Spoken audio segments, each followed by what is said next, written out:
I am Vengeance, and I'm here with my two friends for another What's up, week everybody? Yeah, of. it's another week. We took a week off. It's kind of slow news time, I was so traveling. it's yeah. Oh yeah, you Slow. did travel. Actually, yeah, You got no, like it's a not. Well, thousand things in there. yeah, we do have. Well, yeah. Before that, what's up, everybody? I'm Jester954, aka Jesse, aka very good at video games guy. Here with everybody's favorite uncle, Aaron Jonkovana Mueller. And I'm here with everyone's favorite shooter. I almost said Gavin. I almost said school shooter, but Oh yeah, I did that would not. have been rough. Yeah. Hey, it's your It's boy James. James. Yeah, we're nerds. We talk about nerd stuff, and we're gonna talk about. There's not like a big story this week, but there is a slew of smaller stories, like little news tidbits here and there, and then obviously Moon Knight and shit like including some fake trailer news. that. I know, right? Fake news. I didn't know. I didn't watch. We put it in the news. We put it in the docket. I don't know, a couple days ago or a week. Whenever like people are like, "Oh, new." What's it called? Last of Us trailer, and James just tells me now, like, hey, that's a fan made trailer. Like, it's not real. And I was like, oh fuck, I was just about to watch it for the first time. We do research to bring you the top news. You know, if not, we would have just if you didn't see that shit, bro, we would have watched it and been like, oh yeah, the new trailer. Even though I don't have any tie to Last of Us very emotionally, so I'm not like trying to be a dick. I Like, have I don't zero care. tie. Yeah, I don't 'Cause really I have a a tie. PlayStation. Yeah, I played probably like 20, 30 hours of it.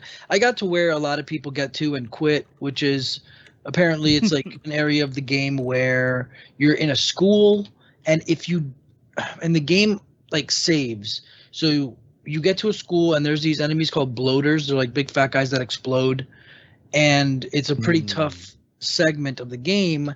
And if you don't like scum yourself a file or save or something, you can get to, and you don't have like proper ammo, it will autosave and you'll get stuck basically in an encounter with a lot of shit. super high level enemies, and you'll have no ammo, and you have to either restart the game or you have to find a way to, you got to get through the entire encounter with minimal ammo. Because I mean, I guess you could just turn the difficulty down at that point, but Last of Us is a very ammo scroungy game where you got to count your bullets. Yeah, But that yeah. part sucks balls. And if you are out of ammo there, it's like, okay, well, I'll just go ahead and. Yeah, I remember getting stuck there and trying it for a few days and then just quitting and then being like, I'm just not into this game. It's the setting. But I don't know if that was back on the PS3 when it first came out, like week 1. So I'm not sure if they had the ability to drop the difficulty. I think you can now, or if not, I don't know. I really do need to play Uncharted, Last of Us 1 and 2, because I did all the Uncharteds, and like I should play all the exclusive games. And even Seth told me it's worth it to play through even just for the story. So like he said, just put it on easy and just play through for the story. But I can't really bring myself to play a game on easy. It just feels bad. Like I wanted to play Doom Eternal so bad, and Doom Eternal was so awesome, but it was so crushingly difficult. And a friend of mine, another guy, this guy Jack, was like, just put it on easy and enjoy it. It's still hard as shit on easy. But I don't know. I might give that a try, but I'll still feel bad. I will watch the show for sure. And I really enjoyed. Yeah, I mean, I'll watch the show, but I'll try it. I enjoyed Last of Us too, but the ending took forever to get to because it was like it's like it ended multiple times and it was kind of annoying. But overall, really good. It just did a thing where like there was a perfect moment where if it just ended, you'd be like, "Wow, that was actually kind of like cathartic." And whatever, and then they're like, "Nah, it needs to be sadder." So then more shit happens, and you're like, "Oh." So what if I play it and you tell me when to stop and I just stop there? Does it give you closure? Yes. So you effectively, it's almost like leaving a movie before the end credit scene and you never know about it, so you didn't miss anything and you still feel complete. Okay. Except this end credit is like 5 more hours. Yeah. And it's, I mean, yeah, It's just it really hammers home the message of the game.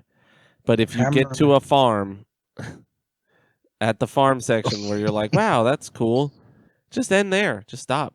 It literally fades to black. When it fades to black, just fucking shut the game off and be like, wow, that was a great ending. That's really nice. But yeah. So yeah, this week we've just got news basically. I'm going to review Everything Everywhere All the Time, which I saw. Where do you watch that? Because I heard somebody raving about it at work. In the theater. Oh, okay. I thought it was on like a streaming service. And James, I didn't know it was a movie. I just thought you had a bunch of like stuff to review. I was like, okay, he's got a lot of shit. He doesn't want to write it down. James has seen The Secrets of Dumbledore. Oh, that's true. What's under that robe, Dumby? My wand. Harry Potter, did you put your name in the hat? Have you ever wanted to touch the Elden Wand? This wand has a core. It's got bumps on it.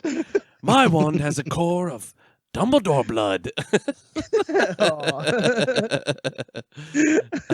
We'll review those, and then we just got a bunch of news. Yeah. So let's go into our weeks. And you know what? James, you're going to go first because we always make you go last, and it's rude. Does that sound good? I guess. Yeah. So How dare you? Oh yeah, audio thing. Now go. Well, to add to that madness, my weeks. I'm gonna start with an incident. No, I'll do real life stuff after. So basically, I haven't really done much video game wise. Been playing Apex Legends. Been doing ranked. Got up to platinum this week. But that's about it. Really? Does it do like those other games and reset you every season? Resets. It moves you back a little bit halfway through the season, and then you could it moves you back. What is it, like a level and a half? So like if you were gold 1, you'd go back to silver 3. I think is what it would be. Yeah. But basically, I don't know why I've been doing that, but I have been. Otherwise, for that, no video games. Did you want me to do Dumbledore now? Sure. Yeah. Okay. Let's fuck it. So I watched. It is called Fantastic Beasts: The Secrets of Dumbledore. Which part is this? Is this the third one? This would be part 3. Yes. Okay. Is it like a trilogy, or they're just making them as they go? So that's the thing. Originally, they talked about doing 3 movies, and then it turned into, I think the rumors are 5 now. Ugh. Well, this influences my score as well, because I was under the impression that we were gonna get the like Grindelwald Dumbledore fight in this, the big one that's like talked about in lore of Harry Potter, and it's like the biggest thing that's ever happened in the wizarding world type of deal. Yeah, you don't get it. Spoilers. Yeah, you don't really get that ever, actually. Like, there's the part in Goblet of Fire where Harry and Dumbledore have their little what is the name of that stupid shit where there's like a dome and they have to fight each other. Oh, you mean Voldemort and Harry? Yeah. That's what I said. Oh, I said Dumbledore. Voldemort and Harry. You did. They get into a thing where the dome of like magic goes over them and no one can enter, and they have to struggle of wills. The thing is, magic duels are whack looking. Like, if you really, really think about it, most of the time it's just colored like going at each other, and they're like just trying to Avada Kedavra each other. Though, if it was me, I wouldn't Avada Kedavra shit. I'd Cruciatus everybody and fucking make them feel insane pain, and then I would stand over them and just keep Cruciatusing them until they go crazy, and then I'd lift them into the sky and drop them. I would use Levi Corpus and then just goodbye. Right. Yeah. So they give you a little tiny duel between them. Sorry. And it's like, it actually was really cool. Like, it's really fast paced, and it actually really like quite intense for like a minute. And I'm like, wait, what's going on? Why is it stopping? And then, like, spoilers for the end. Grindelwald leaves, and that's just how it is. So that doesn't seem like too bad of a spoiler. You can still enjoy the movie. Yeah, no, it's there's nothing that's like major spoiler except for maybe a couple of the secrets that they kind of like my wife's a big Harry Potter fan. She kind of got mad at like a couple things in the trailer and a couple things they did in the last movie, like especially making the Flash a Dumbledore. She wasn't too happy about that. Wait, who did they make? And the Flash? Ezra Miller. Oh yeah, I saw that character coming. Yeah, I forgot to put it in there because I didn't know what's going on. But apparently he's in a bunch of trouble. Yeah, anyways, he got arrested for assault and drunken disorderly or something. Yeah, he's an idiot. Like they had to give him do a meeting, and they're like, your future as Flash is like on the table, dude. Relax. Like, we will take this away from you, which is pretty funny. Yeah, he's like, no great loss. I'm in only bad movies. Funny thing is, I think the guy that plays the Joker in the new Batman movie also got arrested this last weekend. Oh, man. Nice. Oh, God, he's method acting. I'll talk about it afterwards. But I talked to Nate, former host, former guest, this weekend. We talked about that. So just remind me if I don't say it. If not, whatever. Okay. But yeah, so I don't want to dive in too much. The movie just came out this last weekend, but basically it's the Secrets of Dumbledore. They're slowly kind of like leaning it towards becoming a Dumbledore story. I feel like they may have potentially wrapped up most of the characters. I think Newt Scamander will continue to be part of the story. It's so dumb. It's so dumb to me that they started this as like the Newt Scamander story, right? Like, because that's the Fantastic Beasts and Where to Find Them is his book. It's the book he wrote, and then literally like they had one movie where it was like he likes monsters, and then the next movie was just wild dumb shit, and now it's like just Dumbledore, LOL. And can I ask you, is the girl that was like his love interest in the first one, is she back or no? Did they just not have her come back? So she was also love interest in the second one, and she is in the movie like at the end, and that's it. Ugh. And that's what makes me think they're kind of wrapping up all the side characters that are like they're main characters in like the Newt Scamander story with these, but I think they're wrapping them up to make him more of a secondary character to Dumbledore for the next ones. I think it's shifting from starting out as Newt. Kind of the second one was about Grindelwald and establishing that Grindelwald's a thing. And then the third one is definitely about like Grindelwald trying to become a higher power and Dumbledore trying to, foil his plans to become a higher power, and Newt being involved in it along with other, characters. I think for me, I get it. I love the Wizarding World. It felt Wizarding Worldly more than the other ones because it was less like real world and trying to hide animals in the real world thing. They still involved like a beast as like the MacGuffin. So I mean, I'm at like I don't know, like a 6.5 just because it's not like it's bad, but it's not what I would like want. Because I when you call it Secrets of Dumbledore, one, you think you're getting some answers of stuff that you've always kind of wondered about, and two, I don't even know that the secret was really his technically. Well, it's a secret that there is another Dumbledore. Well, you find that out in the second one. Yeah, I know. But it's the secret. The big secret is kind of more Aberforth's, to be told. That's his brother. Yeah. And then don't they have a sister who went crazy? That's the whole thing why Grindelwald and Dumbledore are no longer friends. So, yes, and that's the other secret they dive into in this movie is about her a little bit. Okay. And so, Yeah, I mean, like I said, for me, I like the Wizarding movies. I think it's a 6.5 just because I had high expectations for there to be the great, Lord like Dumbledore and Grindelwald fight. I do think that's going to come if this movie somehow is successful enough for more. I don't know that they're dropping quick, so I don't know.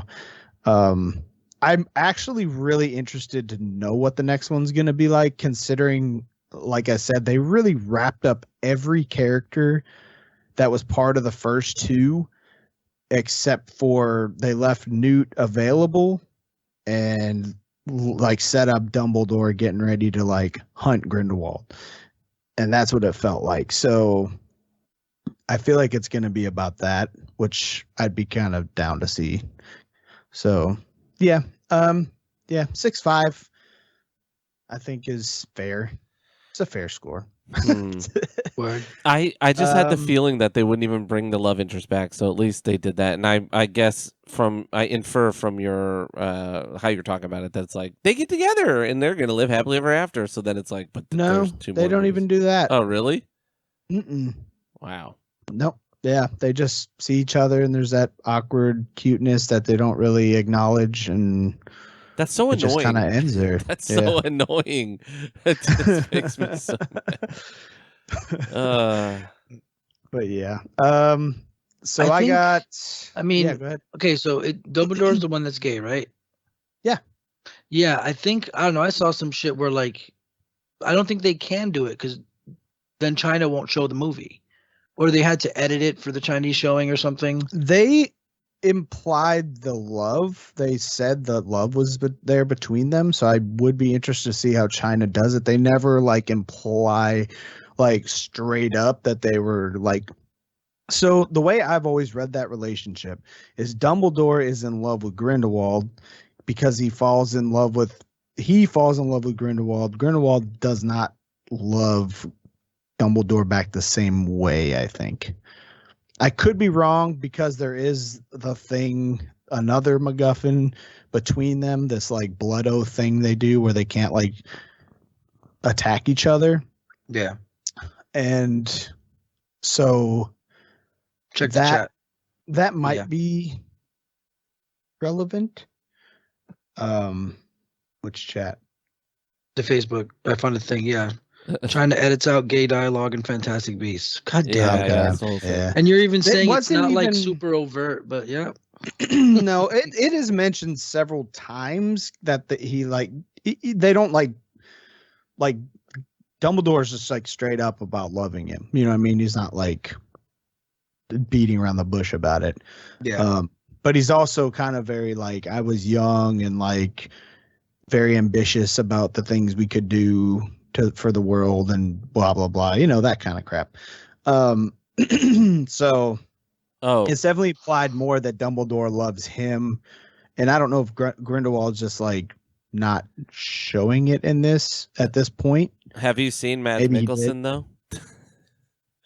It's pretty What do easy you to fall mean? in love with his ass. He's fucking sexy as hell. Real quick before I forget, it's called Priori Incantatum. When then wands connect, and then it forces the other wand to reveal the spells of its past. I just remember that, and I just thought, this is so dumb. Even reading the book, I was like, this is whack. Yeah. The fight thing, the fight with them was, I'm kind of bummed because it was like, it was fast paced, man. Well, in the book, it was cool. They talk about their duel as like, that, like you said, it's like legendary. Like they leveled a whole area or whatever. It's like one of those anime things. It was, if I remember the book right, it was a 3-hour-long fight, and it is known as like the greatest wizarding duel of all time, basically. Yes. And I want it. And if it's going to take 2 parts in a movie, then sure. But I'd rather them just do one more movie and it be most of the movie of Dumbledore trying to catch him, and then they fight. Like, just give us that.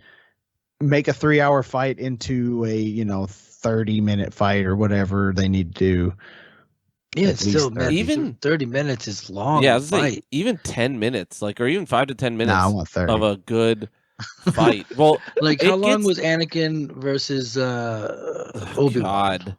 That fight is so bad. I'm guessing 8 minutes. That You fight gotta remember, is so all of bad. those. No, those are definitely like 20, 30-minute fights, but they break them into like there's 3 fights going on at one time. That's just Star Wars. Like They just always have like that last Obi-Wan Anakin fight is so bad. They're like, we're on robots flying over lava, and there's like we're over here spinning around. It's like that fight has so much stakes because literally one 10 nick minutes. and you're losing a fucking limb. You know what I mean? A lightsaber is ending a limb at very least. So that's why I've realized I think lightsabers are lame. Like they're cool because they look cool, but like, bro, they don't do like you can't have a sword fight. Bro. Also, wouldn't they just go through each other? Do not tell me you wouldn't be pumped to have a lightsaber. Of course. Hell I yeah, dude. I saw a guy talking about the secret to lightsaber battles being just turning it off while you swing and turning it on when the other person's lightsaber moves past. Just like immediately cutting them in half. So I am not like ignorant at all to the fact that I need to only have like a lightsaber dagger, because if I had a sword, your boy's gonna be chopped into pieces. Yeah. You're gonna try to look cool like they do. I'm gonna be tempted to swing it around everywhere. Well, that's the crazy part. In Attack of the Clones, they show Yoda training children with lightsabers, like not children, toddlers, like 4-year-olds. Those kids would kill each other. They're not even that far apart. They're literally like a foot. True. They should at least be the distance of the person next to them's arms fully extended with a lightsaber in them so that they can't die. Yeah, they should have training swords. Yeah. But they just, and none of them fucks up. You would think you'd get at least one fatality per season. I'm sure they make sure they have been trained in the Force enough to handle a lightsaber. They're toddlers. Yeah, when Anakin goes to kill them all, the one little kid is like fucking 4 years old. He's like, Papa? Like, and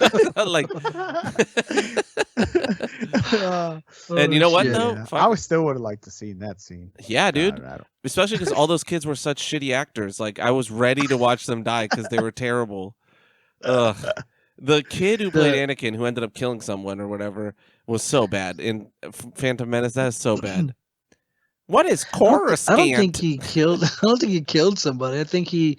I know he went nuts and was taken on a police chase and like crashed into like a forest or some shit. I think he killed someone. I think that's why they were chasing. No way. That's pod racing, man. Whee! I'll try a spin. The yelling parts in that pod race are so like off time. Yeah. Like the audio is. It's so bad. It's just all so bad. But I will tell you. Hey, I gotta tell you first. I'm actually like the pod racing part. So of course you did. As I've said previously, you're pure, so you like a lot of stuff. You're such a pure-hearted little guy. I'll tell you this. I forget what I was gonna say. Oh, Harry Potter suffers from kind of the similar thing, which is like there's all these awesome spells, right? And Harry knows some of them. He knows Sanctum Semprum Sanctum, whatever it's called, which he does against Draco, makes him bleed a bunch or whatever. He cuts him like 50 times. It's so cool. If you knew that shit, you would be doing it to everyone all the time. I would be think about it. In middle school, basically, 9th grade, you go to Hogwarts, and it's like, hey, here's a wand. You can immediately kill someone with it. You just can't do it because it's a curse. You know, it's a curse. I'm not gonna lie. It's illegal. Like the fact that his go-to spell against Voldemort's always like, what is it, Expelliarmus? Where you just disarm. I'm like, wait, what? Yeah, we've already kill that dick. We've already heard that powerful mages or powerful wizards can cast spells without a wand. As Harry is like supposed to, it doesn't do that in Goblet of Fire. Accio, his firebrand or whatever, his Nimbus 2000. Yes, Firebolt. Yeah. I think he Accios it without a wand. So Expelliarmus ain't shit if immediately you go Accio wand. He has the wand. Oh. Nah, he has the wand. I'm pretty sure that it's mentioned that, I'll look it up, but that there are some wizards that are strong enough. So Voldemort, the strongest wizard of all time, you know, next to Dumbledore and, you know, Grindelfart, whatever, he would just go Accio wand and pull it back and be like, Avada Kedavra, just over and over again. If MFs are shooting Avada Kedavras, you shoot, and you don't just shoot Avada Kedavras, you dual wield wands, and you shoot both of them with Avada Kedavras, because then they whip the one to block, bitch, the second one comes. Have you ever noticed, though, like, all the other wizards doing Avada Kedavra, like, that don't ever actually have to say it, just Voldemort does? Avada Kedavra! Yeah, speaking of saying it, I was thinking, what's the answer to if someone is speech impaired? There is mumble casting as well, which you can do without speaking. Just like rapping. Oh, nice. Also, Hogwarts would be, well, there's an American school, by the way, and there would be 48 school wandings a year. Could you imagine if a kid could just walk in and Avada Kedavra everyone?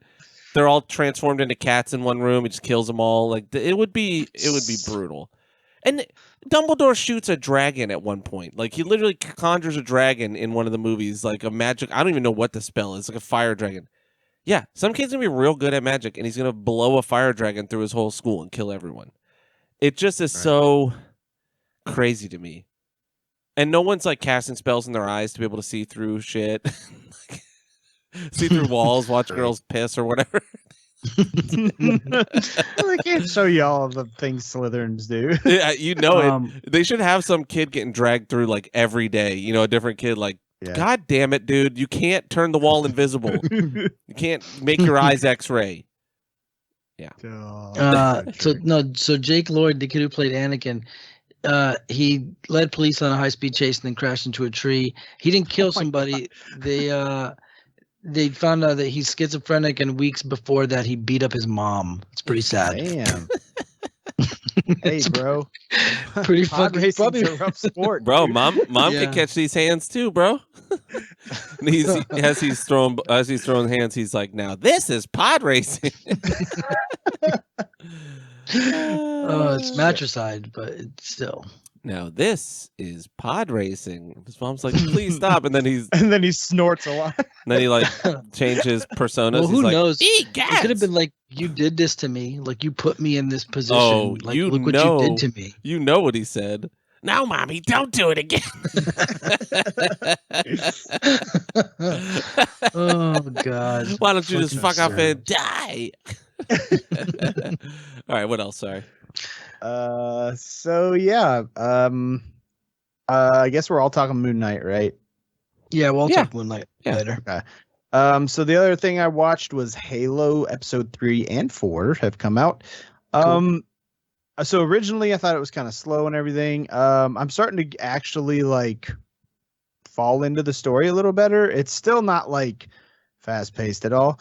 But the story is actually kind of pulling me in a little bit more. Like I'm interested to know the connection with Master Chief and this one girl and their abilities with the artifact and stuff like that. Like there's some things I'm intrigued by. You do get to see Master Chief's cheeks in episode 3, I believe. Sick. Master Cheeks. Under the armor. Yeah. And I mean, dude's ripped, so that's great. He did, cheeks. But yeah, it's definitely getting better. I would spoiler alert for later in the episode when we talk Moon Knight. I'm kind of liking Halo more than Moon Knight now. Spoilers. So yeah. Lastly, I will talk real world shit. I have recently got a new truck, which was awesome. I got it not this last weekend, but the weekend before. And so I was driving to work on, I think it was Monday or Tuesday. And so I'm stopped at this big 4-way in town. It's like it's like, I don't know, like 8 lanes across on, counting, both directions of traffic, whatever. Light turns green. I go driving forward. I get to the like opposite side where the crosswalk is, and all of a sudden a bicyclist comes flying in front. Jesus. And I definitely hit his back tire, luckily just his back tire. Oh boy. And knocked his ass off of it. And luckily for him, the vehicle that was next to me was a semi, so it hadn't gotten off the light like as fast as a regular vehicle. What an idiot. Yes, like it was so dark. Did you still. take any fault? Like, is he trying to sue you or anything? Oh God, Fuck no. yeah, dude. I pulled over, made sure he was okay, stayed with him till somebody came because his back wheel was bent, and that was it. Like the bike frame and everything's good, but back wheel was bent. He had like kind of hit. He had a helmet. Luckily, he hit his head when he fell down. Elbow. He's probably like mid-50s, so I was a little concerned. I was like, dude, you need to go get checked. Blah blah blah. But yeah, he's like, man, I thought I could make it. I was like, dude. Yeah, no. you're lucky I only hit you and not this insane semi. Yeah, I'm very light-footed on the gas, so he's lucky that it was me. And secondly, that there was a semi next to me, so it wasn't like up to the speed I was at. And there's another lane to the right of that people usually like fly past people to like cut in front of them real quick because that lane ends. And he's lucky he didn't get just mangled by somebody come whipping around there. So it was not cool. I just got a new truck and I'm just like, freaking out I killed somebody, but it's all. Oh, it was with the new truck. Yeah. Oh man, so I thought it was okay. So when I thought it was like you were in your other truck, and then this happened and fucked your shit up. So then you said, "Fuck it, let me get a new one." Damn. So you bought a new spaceship and hit a goddamn console. Did it do any damage? damage? It put a little like gouginess into the front bumper, like a line, but not too bad. Yeah, I mean, it's not super noticeable, so it's fine. I'm not too like, I don't know. I'm not like, you could take him for he's it. all right, Yeah. I know, but it's just, yeah. No, that's a good. I'm too nice in some situations. I was more worried about his health than worried about anything else. Yeah, I'm in those kind of situations. Sometimes I'm kind of dumb. I'm pretty dumb. Like one time I was at a red light and a guy behind me, I guess thought it turned green, so he just went and slammed into the back of my car. So I get out of the car and I think I've said this before. Like it was it's the adrenaline. You're freaked out. So I get out. I'm like, "Are you okay? Is he okay?" And like we hugged each other. Yeah. Second time I got into another fender bender maybe 7-8 years ago on the highway, but it was during rush hour, like morning rush hour. So it was literally just like let off the brake and just hit the guy's bumper in front of me. Only time I've ever hit a car, pretty much. Just bumped into him and we both got out the car and like gave each other a hug. You all right, man? Yeah, it's weird. I hug strangers. Never had the desire to hug anybody. No, because in the moment you're freaked out, and I can kind of tell they both looked like nerdy beard dudes around my age. I'm not gonna try to hug like a woman or an elderly person, or God forbid a child is driving on the highway, but like and he was wearing a Pokemon shirt. But I let the guy hit my car, and I was like, "Oh man, you're right, you're right." We looked, we saw no damage, and I was like, "All right, man, get the fuck out of here before the cops come. Let's go," because it was in the middle of a busy ass area. So I'm like, "Don't worry, we're good. Let's leave." Week later, like my water pump fucking was fucked. My car was fucked. Cost me like $900, and then eventually I just had to buy a new car. So like, I probably should have taken his insurance information down because it ended up costing me like a lot of money. But then I did get a new car anyways. But yeah, but I don't know. I would be terrified if I hit somebody, like a person who was not in a vehicle. Right. So thank God nothing bad happened. Yeah. I've never hit a person, and I've only hit a car in front of me once. I was looking to the left to see if a car was coming. I was getting on 90 or on the highway, and the lady in front of me just stopped for no reason. There was no car. Like I knew she was good to go, so I was looking to make sure I was good, and I can just what is it where you take your idled into her? Yeah, and she was like some Russian chick. She was like, "What are you doing?" And I'm like, "Bitch, why didn't you drive?" But instead, I was just like, "Are you okay?" Whatever, and she was fine. There was no damage. But I've definitely been hit from behind. Well, I shouldn't lie. The last accident I got in my car, I definitely couldn't stop fast enough to hit to not hit the car in front of me. But I got hit by the lady behind me first, so she pushed me into them. But I was 100% about to hit them. It was one of those things where we weren't even going that fast because it was in the morning. It was like rush hour in the morning. But I was doing like 25, and then they just stopped. I was probably doing like 30, 30 or 40, and everyone just slammed on their brakes, and I was like, "What the fuck?" And I just didn't have time. And in crazy Florida, thing about those. Oh, go ahead. No, I was just saying, in Florida, you can't leave any space in front of your car. You basically, if you do, Yeah. it's over. I've seen memes about it and people are like online where they're like, why do people in Florida leave so much space between the cars? Like it's first off, it's the law. You're supposed to leave 2 car lengths between you and the car in front of you so that you have enough time to stop. You fucking can't do that because some dipshit just thinks, oh, let me just get in front of you, and they'll just stick their car in between your car and the other one, even if their tail is now sticking out into the lane that they were just in. Then that causes the people behind them who should just stop there. No, now they want to eke past. So now they're creating less space. Like it sucks, man. Like the You're just gonna get cut off if you the don't. meme talk is true. If you leave more than like half a car length in front of you, you're getting cut off, and you're getting people pissed off, dangerously trying to kill you. It's so sounds weird. like Ohio drivers. Ohio is for all lover. our Ohio listeners. Ohio drivers are the absolute scum of the earth. If I lived in Ohio, I would get a Tesla and I would change my horn to whenever people would go, "Hey there." You know what I'm talking about, right? Yeah, I know it's hard to feel. Got my wrists and black my eyes. Jesus. I think if you have an Ohio license plate, you're just like required to drive like shit. But I don't know. I can literally guess any driver. Like I can just predict it without even looking at their plate. Like them coming up behind me, anything. I can look in my rearview mirror way back behind me. I can tell, oh, that's an Ohio driver. And they come flying by, and my wife's like, "How'd you know?" It's like, oh, I know. It's pretty obvious. I do need to mention 2 more little things real quick. First off, I did start a ranked match of Apex before we started the episode. Aaron started the episode anyway, but I still am the champion, son. Nice. Yeah, I just had to mention that. Oh, congratulations. Yeah, I was the winner of a round without even paying attention to it. You like that? In ranked. Sick. Aaron's like, meaning you were the final survivor? Yeah, I can't get a win in regulars, and yeah, it's hard. That game's hard. It's hard to win. You win a lot though, but it's not easy. And I'm going to close my week off with a little shout out to my wife's granny, Norma Jean, RIP. She died on Saturday. I'm going to a funeral for that tomorrow.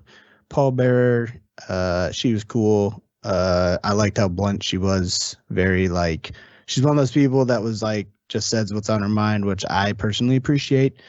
I don't like any of the phony fake bullshit. I just like when people are straight up, and she definitely was one of my biggest memories, which is funny to me. Was her.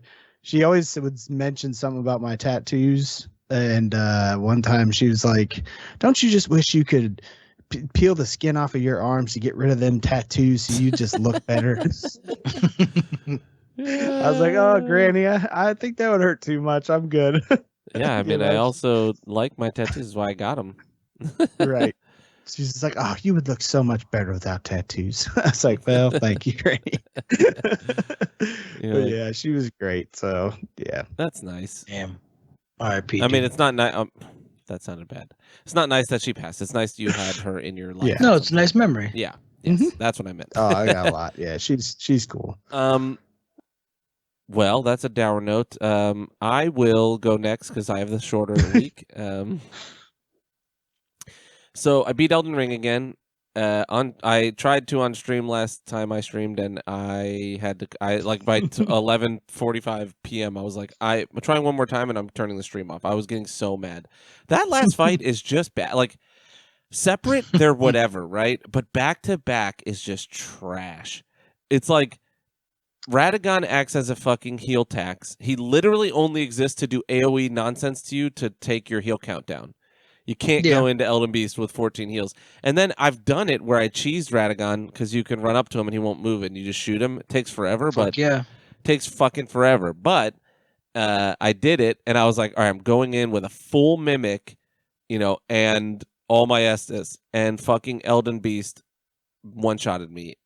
So I was like, I fucking hate this game. Like, Yeah, that fight is I did. horrible. And Good. when you got there, Jesse, you felt exactly like I felt. You're 100+ hours into this game, and you're like, awesome, I'm at the I finish just line. want to be done. I just want to be done. It's not epic. It's not a boss you even care about. You've never even heard of you've Radagon. never seen it.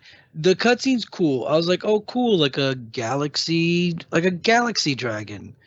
And then 45 seconds into the boss fight, I'm just like, oh, okay. Oh yeah, he's just gonna run away. So- He's Yeah, just gonna that's cool. swim away a million times. Me and Aaron talked about it. We both agree that it should have been Radagon, like only like Sephiroth, one winged angel Yes. version, the second half of the fight. Yes.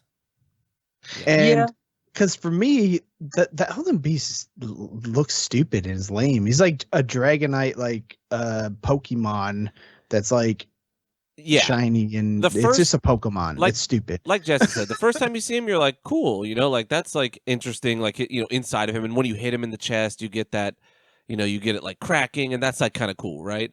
And then you're fighting him, and you're like, this is super whack. He just runs away over and over again, and you have to run to him. It's clearly a boss they intended for you to have Torrent with, 100%. You have so many cool dragons in this game, and then you have this like soft like Brachiosaurus.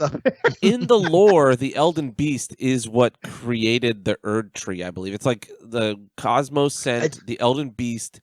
It landed here and created life, basically, and all this shit. I don't know. Vadi put a video out. The Erd Tree or Yeah, something. But he's just the Erd Tree is a parasite. I want a carnivore, not a herbivore, when I get to the last boss. Yeah, well, dude, if it was like Plasudinax or whatever the fucking secret dragon was, that fight was fucking dope. Yeah. Wait, you fucked it. I know what it is. It's Placidusax. Placidusax. Is it Placidusax or Placidusax? Hey, let me get a couple of them Placidusax right quick. That boss was a fucking cool dragon. dope. And if he came out and he had like, I don't know, even then, it really should have just been Radagon. The first true, the second Elden Lord technically, but yes, the second Elden Lord, because Godfrey or whatever his name was went away. We came back with Godfrey. That's the whole thing. Him coming back is what brought the Tarnished. He took an army of people with him, and that's who the Tarnished are. That's the other thing. You have that fight like right before, and it's way cooler. So dope. That fight is so dope. He fucking either claws his own body, like rips that lion off of him, and it creates his own blood, or he like basically rips that lion's throat out, covers himself in blood, and then just Greco-Roman wrestles you. I think he kills that lion and absorbs its souls, and he levels. Yeah. So that fight is cool as fuck, but if you take too long, the first half, if like right before you get him to his second phase, there's like a mid phase. He starts just doing moves that are heal taxes too. It's really annoying.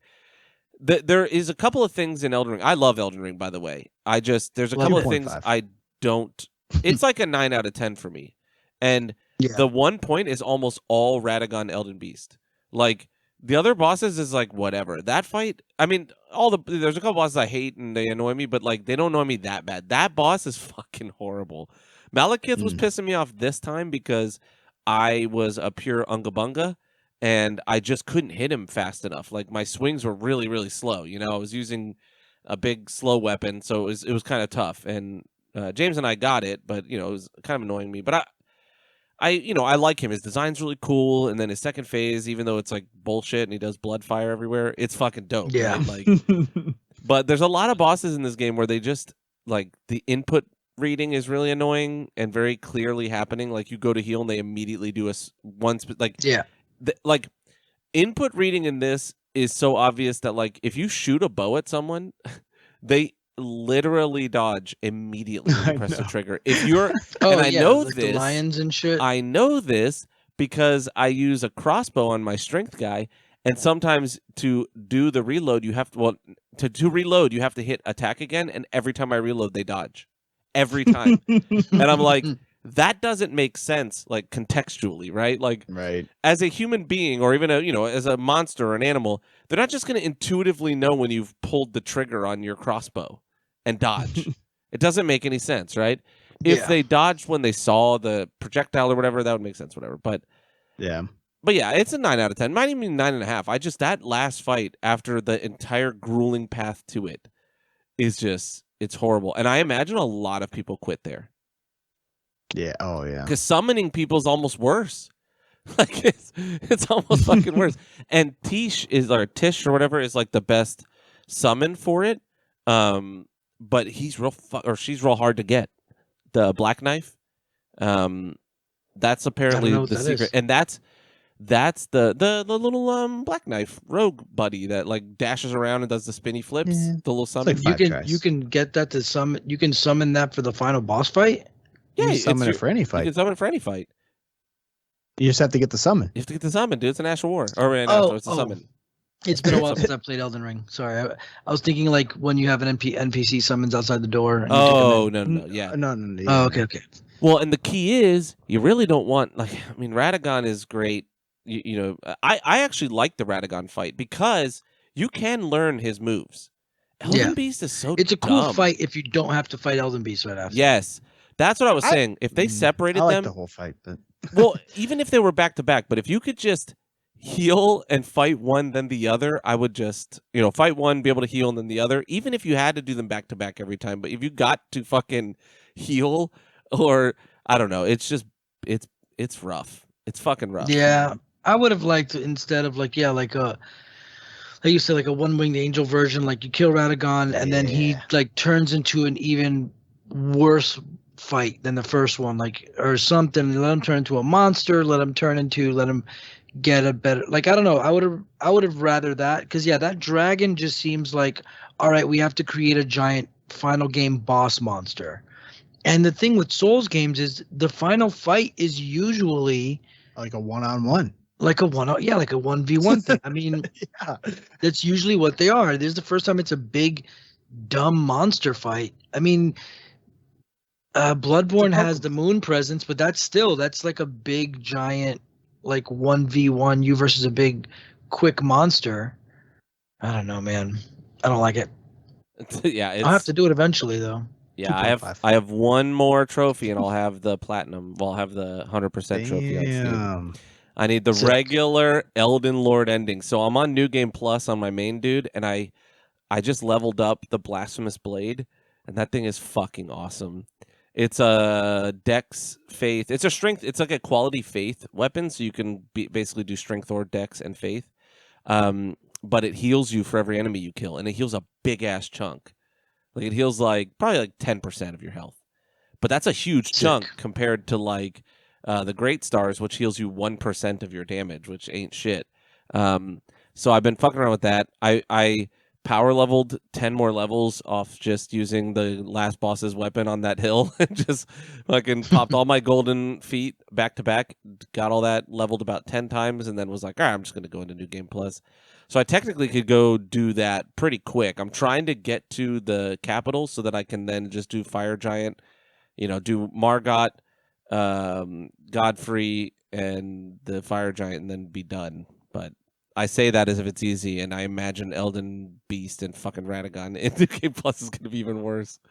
But yeah, so I beat that again. I've got all the trophies except for one. I rewatched Rising of Shield Hero season 1, and now we're in 2 episodes into season 2, and man, that show's so fucking good. It's so good. Like, it has a couple things that are anime tropes that I hate. It's really just the one thing. Like, it has a little bit of Kirito syndrome to it, where he's just like really good at everything, but he's like forced to be.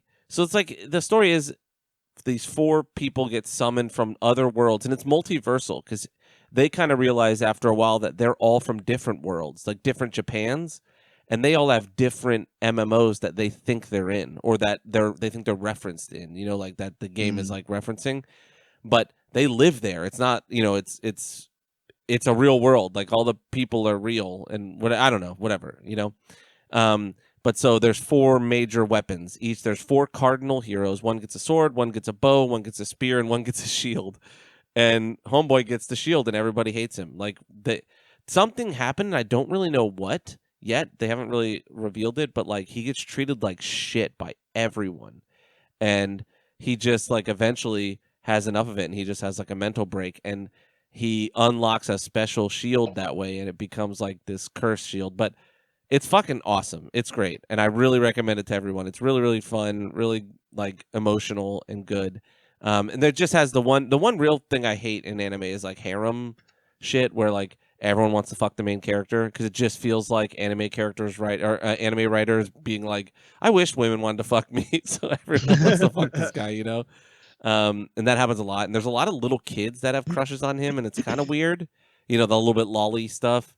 Yeah, it's always weird. Yeah, like he has this slave that he gets because no one will join his party. Like the whole thing, I don't want to say it because I want James to watch it at some point, and I think that first arc is just really good. Like the first 2 episodes are like, what the fuck? Like it's like it really fucks with you. But yeah. Anyways, he has this one party member that he gets as a child, who then, as they level up, that is on my list, right? Yeah, as she levels up, she ages because she's a part of a different race.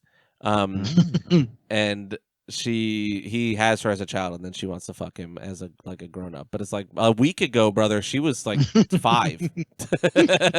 A week ago she was 10. Let's just say 10. Like, nah, bro. And he doesn't really give in. It's not like he wants to fuck her either. I mean, there's like weird, they kind of show a little romance later, but like initially he's just like, yeah, that's like my kid, basically, you know.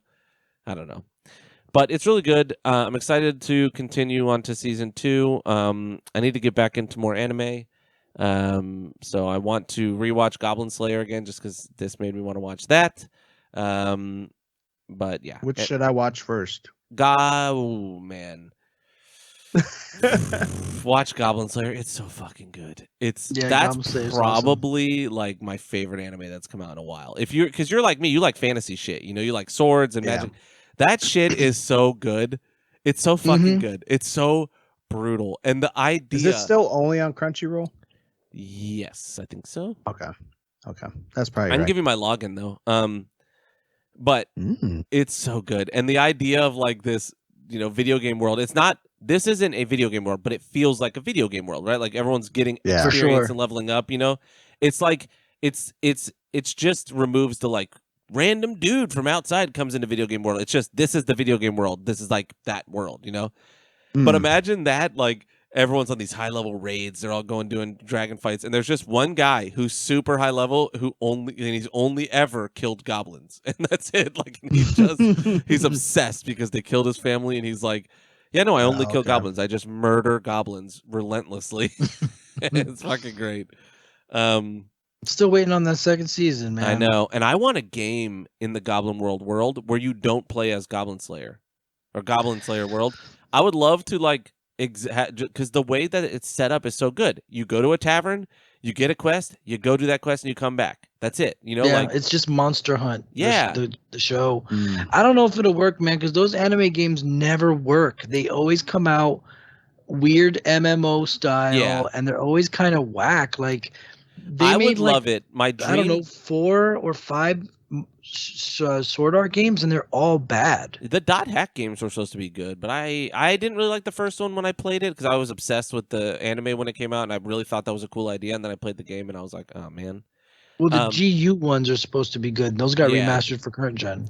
Well, my dream game is, so I had already thought of this. Like, I want a D&D game that's not a story-driven D&D game, right? Like, I want a D&D game where it's like, I can just pop it on with James, you, and a couple other people and go do like be in a tavern, and a guy goes like, hey, will you clear these rats out of the sewer? Like kind of like Baldur's Gate Dark Alliance, right? And then we go do that. And then we come back and the guy's like, cool. Now that you've done that, there's like wolves attacking the caravans that come through. Go kill them. And then that leads to something else, right? And it doesn't need to be this like you kill God. Like eventually, sure, there might be like, go to this temple over there and there is a god there, but like I don't need to be a hero. Like I just want to be an adventurer, you know? And so that's the Goblin Slayer world, is that like it's just people doing shit for money. Like they just go the board, the board's like, kill, you know, this griffin over here is killing all my sheep. And they go kill the griffin, they come back and they get money, you know? And like you don't need this this contrivance of like you are the slayer of God, you're going to become the strongest. Like, no, I'm just a guy with a spear. Like, let me just be the guy with a spear. I trained with this in my farm, and now I want to go kill stuff. It would be a hard sell, but I think an indie game that was made like that doesn't need like think of that game Ashen, right? Where there's not even faces. You're just like a human shaped thing, and you can put armor and stuff on. It looks kind of cool. Do it in that, like do it in that kind of engine where it's like strip down the like cosmetic side of it of making your character, and just let me be kind of a faceless dude who gets dope ass gear and kills shit, right? And like I don't know, if I had money, that's what I would make is that game. And I thought about so I posted this on Reddit and I got kind of flamed for it, but I was thinking about Elden Ring, and I was thinking about what I was hoping for coming from it. And I started it by saying, I love the game. Like, I think it's great as it is. I love every FromSoft game, even Sekiro, which I hated. Like even Sekiro, which I beat begrudgingly, I loved it, right? And I still love it. So just saying what I hoped for when I heard about Elden Ring and it being a new IP, I wanted more like pure fantasy, like. And this is a great fantasy world, but I wanted like goblins and orcs and Trollocs and fucking kobolds. Like I wanted all of that. And I wanted Dragon's Dogma. Yeah, I wanted to be a dwarf, right? I want to be able to be a dwarf or a halfling and have different stats, like the classes and stats, classes and race starting at different stats, right? So like a halfling, I don't know, prophet or whatever has less faith but more dex, right? So if you want to work into that, right? And that's it. Like it doesn't need to be, they're not gimped in jump height. You just make everyone jump the same height, right? Like who cares? But I just wanted that. Like you can't even make your guy short, like give me the same hitbox, even if it goes over my head. Who cares, right? And that's like I imagine it's PvP that they couldn't do that with, because then everyone would be a halfling and you'd be fucking impossible to hit. What's it called? Odd job syndrome. But like that's what I was hoping. That's it. I just wrote that, and people were like, some guy was like, "Get your cosplay bullshit out of here, bitch. This game's about skill and learning to kill hard stuff." And I was like, "Is this the gatekeeping I keep hearing about?" Yeah, super mad. It's so stupid. If you ever like comment something, like I love going into something and writing something like into a board like that, like some kind of FromSoft board, and writing something about what you think. And then people are like, we here in the Dark Souls community don't take kindly to that. And it's like, bitch, do you know who you're talking to? Yeah, like, I have like, to. You don't own this. I do have to apologize because I was so deep into Elden Ring when you guys both were like just destroying it with your katanas that I definitely gatekeeped a little bit. But it was just, I keep trying to say, it's like going to a painting class, right? And you're like, me, Jesse and James, we go to a painting class, one of those like wine and paint, and we're all like painting the signs. And I'm like 5 hours in, and I've, I put all my blood and sweat into it. And I look over, and Jesse's like smoking a joint, like kicked his feet up, and he's painting it with his toes, and it's 1,000% better than mine. Yeah, that's what it felt like. Is like it wasn't me being mad at you; it was me being sad at me. I was like, damn, like. Yeah, it was. So you played however the fuck you want, and you guys are awesome, and you're just better at it than me. I picked the hard road, and I did a bad build. That's like what I realized is I was struggling going through it again. But there you go, like taking it away from you. I took the hard road. No. I planned katanas before. I'm not saying like I took the harder path. I made it hard for myself because I didn't like. I was unlucky in the way that Elden Ring is built, right? Like, it happens to be that in this game, katanas are fucking awesome, right? And they've always been good weapons. They've always been viable weapons, but I feel like in this, they're just really good.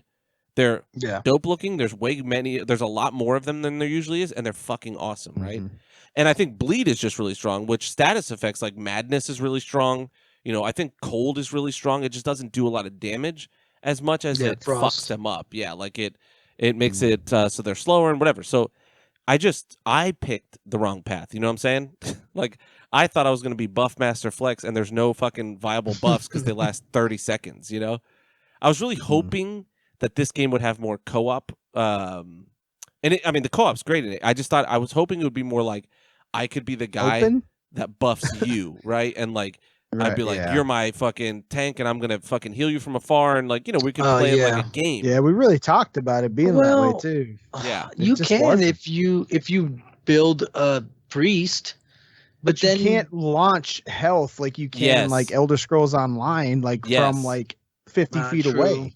That's true. Yeah, like And also, I'd have to run you up. on your solo game it's going to be Yeah, fucking you're impossible. gimped. Yeah, which if you think about like any of an MMO or anything, like I mean, Elder Scrolls is different. Like you can fuck shit up in any build, and that game's kind of weird because of the horizontal progression. But like in Elden Ring, if you did do that, you'd purely have to co-op. It would be a co-op character, right? Like you couldn't play solo. Yeah.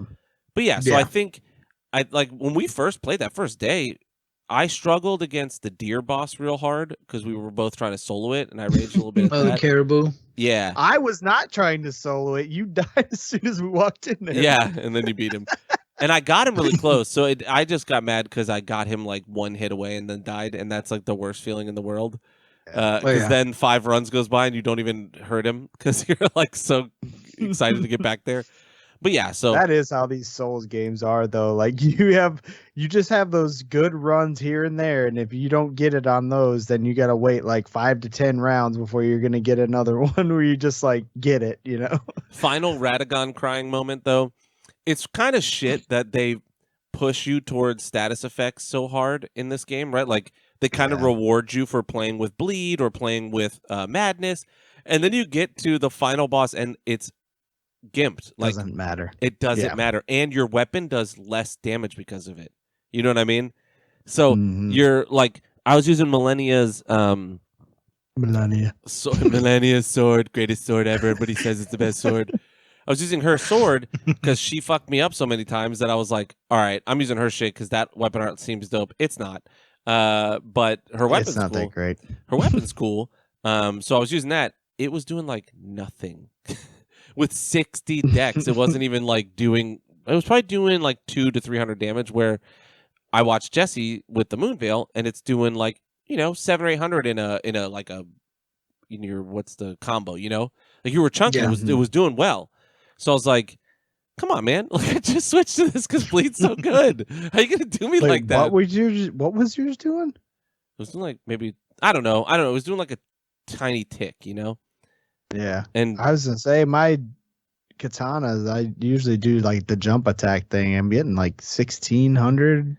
Yeah, mine was not doing that. I think I was doing like 300 on a jump attack, but I was not using. So you use katanas that you then buff with lightning. Like you have a whole setup. Like you play a higher like skill level style, right? I only have those. I'm straight decks only with mine. Yeah, like every point is in decks. Well, yeah, so that's what I mean. Like when you do all that, that's going to help hit him. I couldn't because Millennia's is a boss weapon. You can't infuse them. You can't do anything. I know. So I was like, well, God damn it.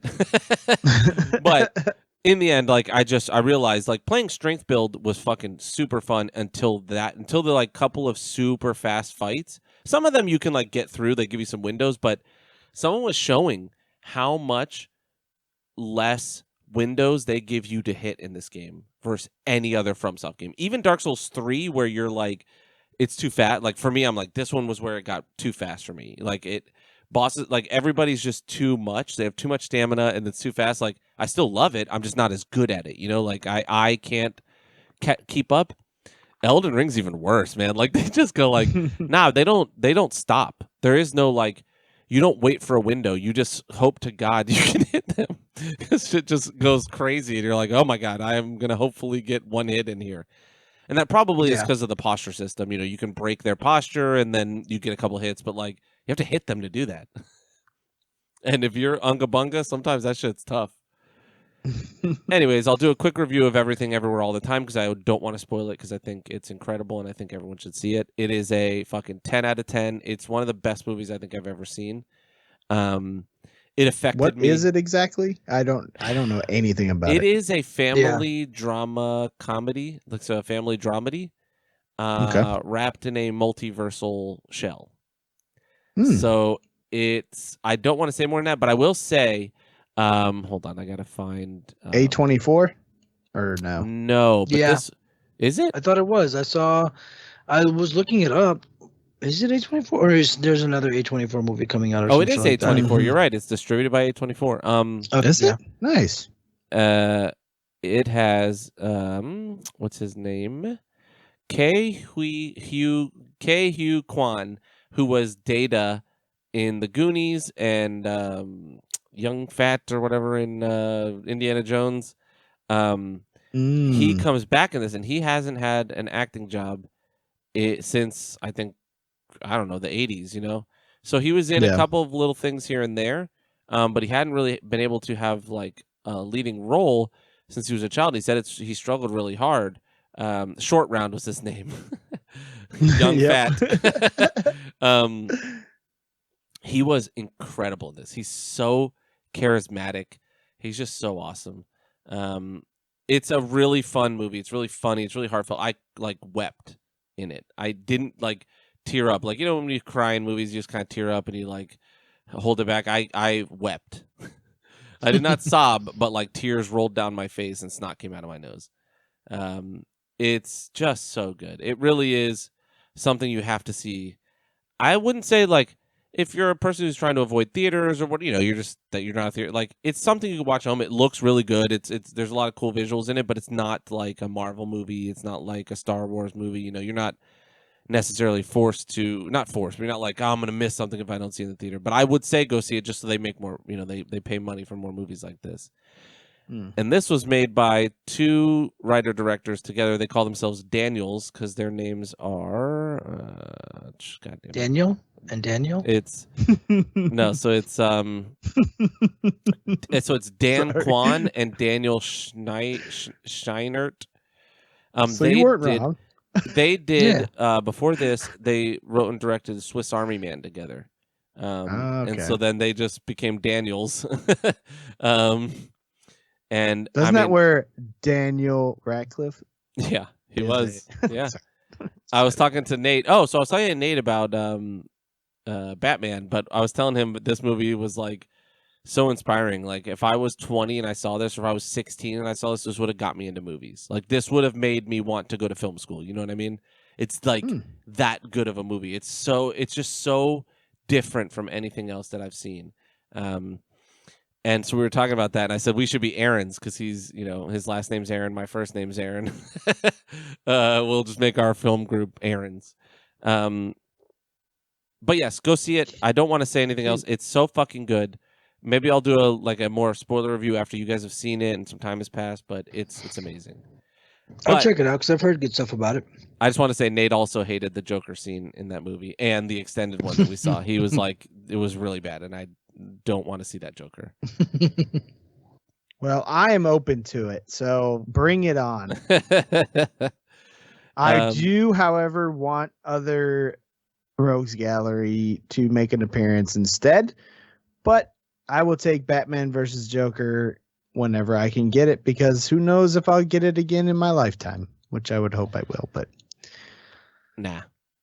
All right, that's it for my week. Well, I'm sitting in a room full of Batman shit. Like, that's true. Pretty much just happy. Like, I've been seeing stuff about what's her name, who's playing Batgirl, talking about being on set with Michael Keaton, and how all the like directors are like nerding out because that's their Batman, and I'm like super stoked for that now too because he's still his Batman, and I'm just resurgence of my childhood here.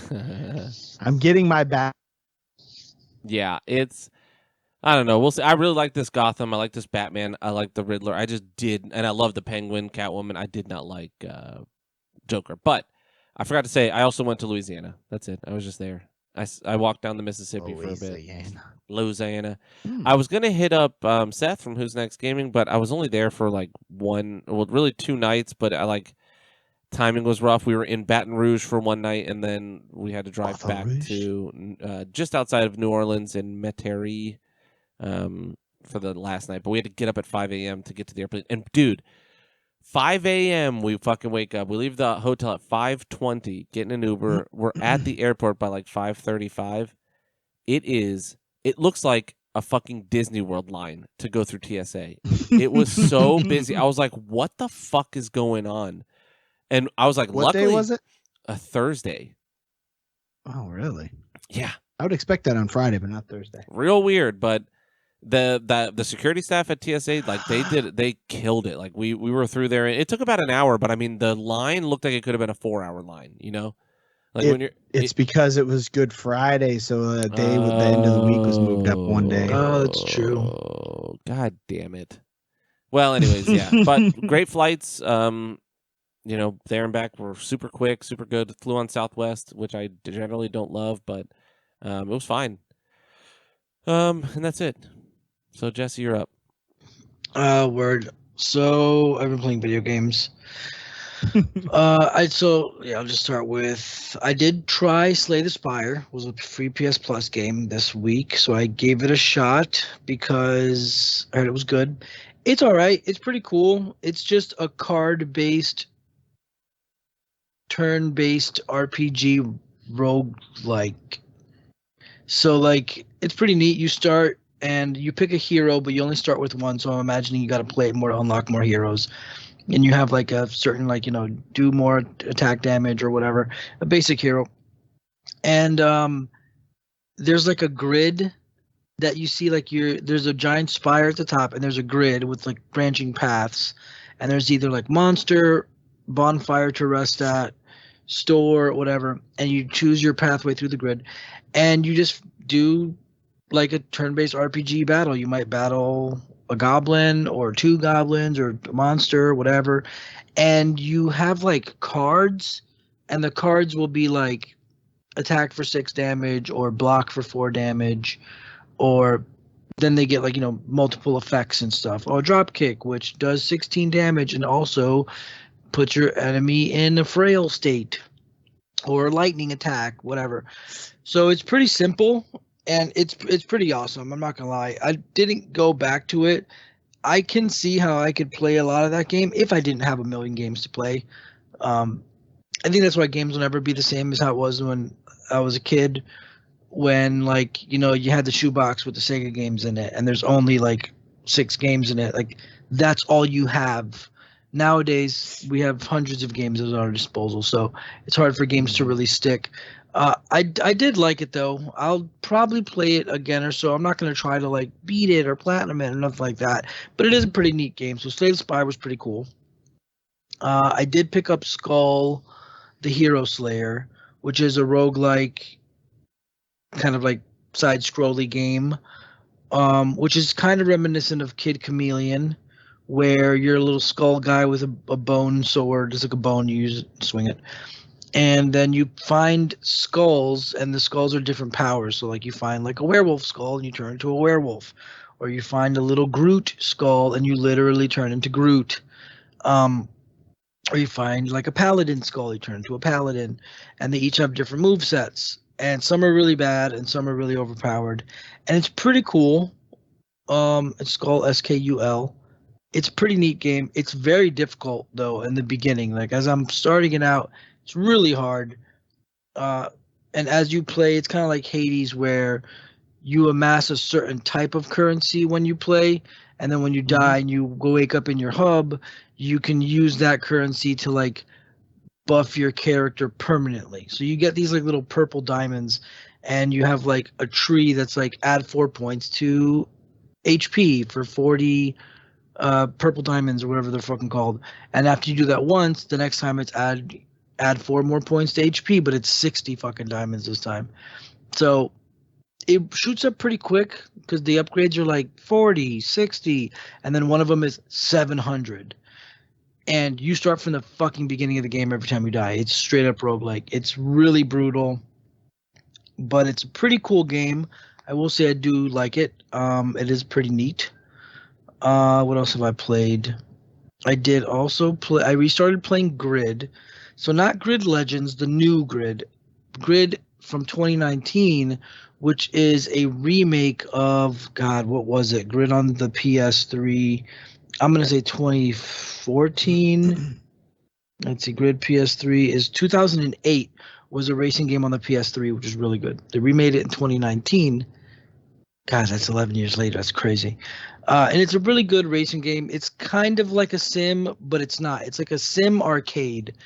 It's arcadey because it's not super sim like Gran Turismo, but there's no explosions or crazy things or like crazy drifting.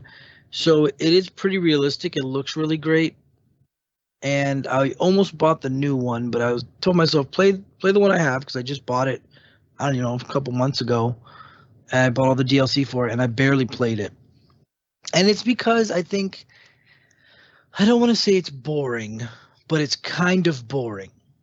Because it's not like it looks really great, but it's not. There's no. I really like that the tracks are just tracks. It's not open world. A huge problem with racing games now is that they're all open world fucking racing games, which really fucking bothers me. Need for Speed is so great, and the open world part of those games is what really ruins them for me.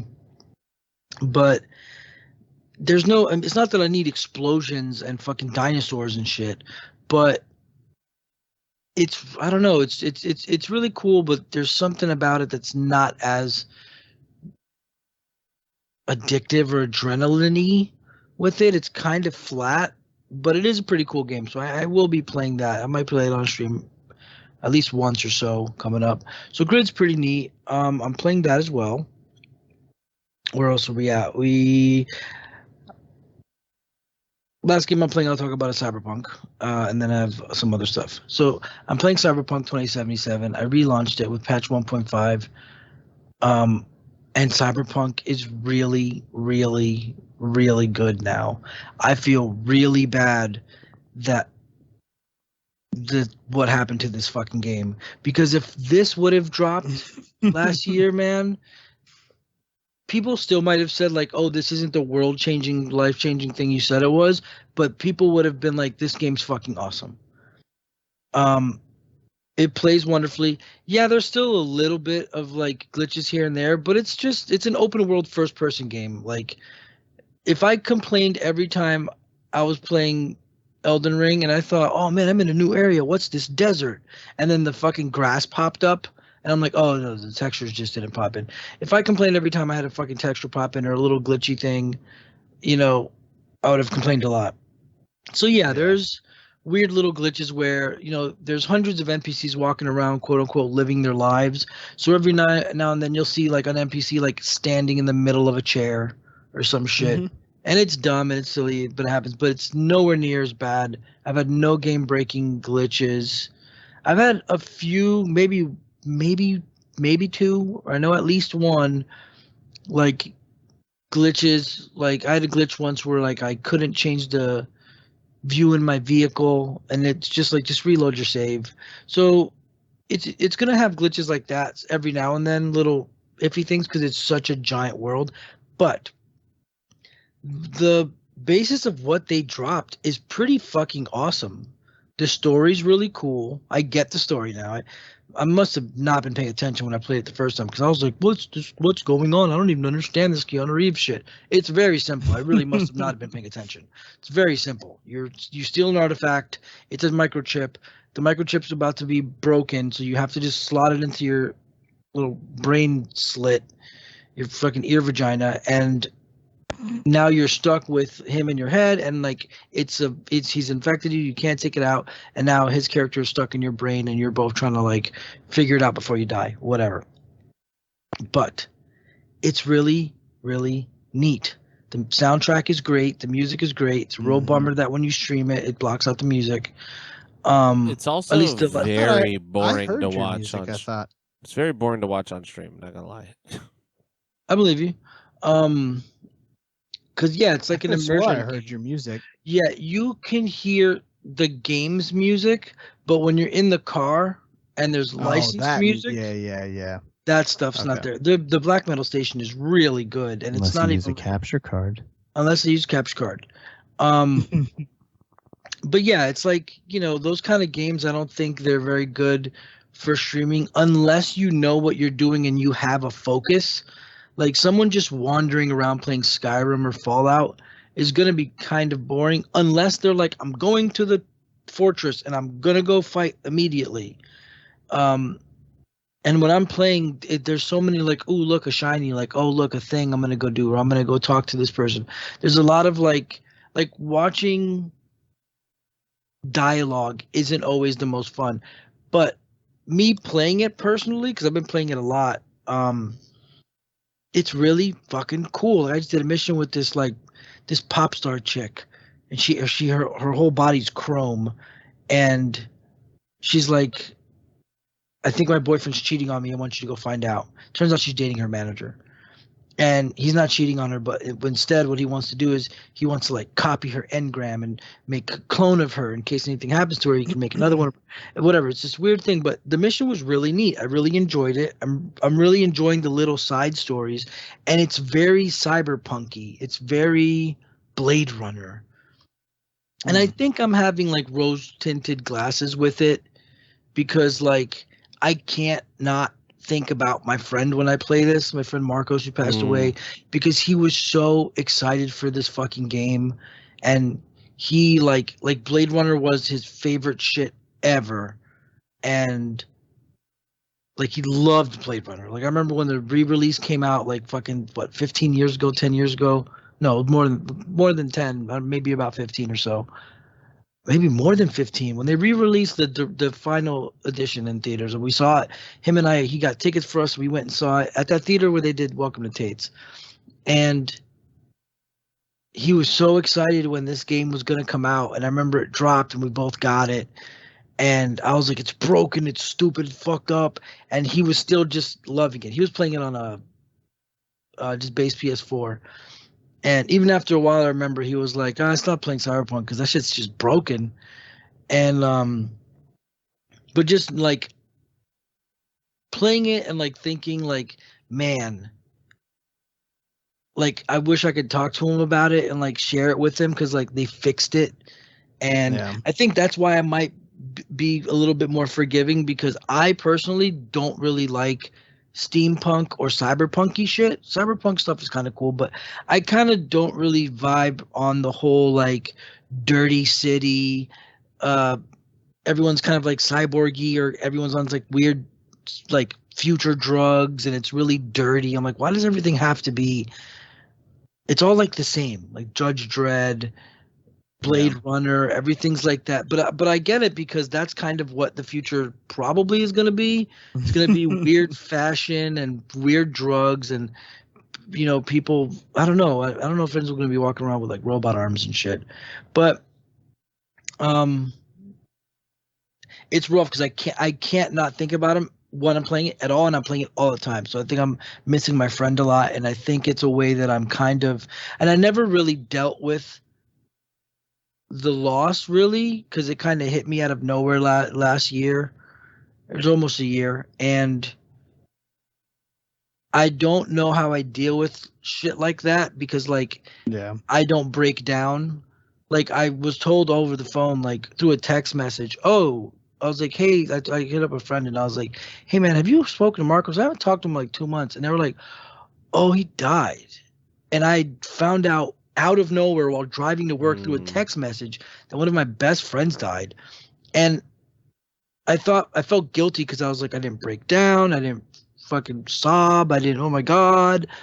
And I don't know, like it's weird. Like I'm more likely to break down crying like listening to the theme from Metal Gear Solid or some shit, or the Street Fighter Sakura theme, than I am like when I hear something like that.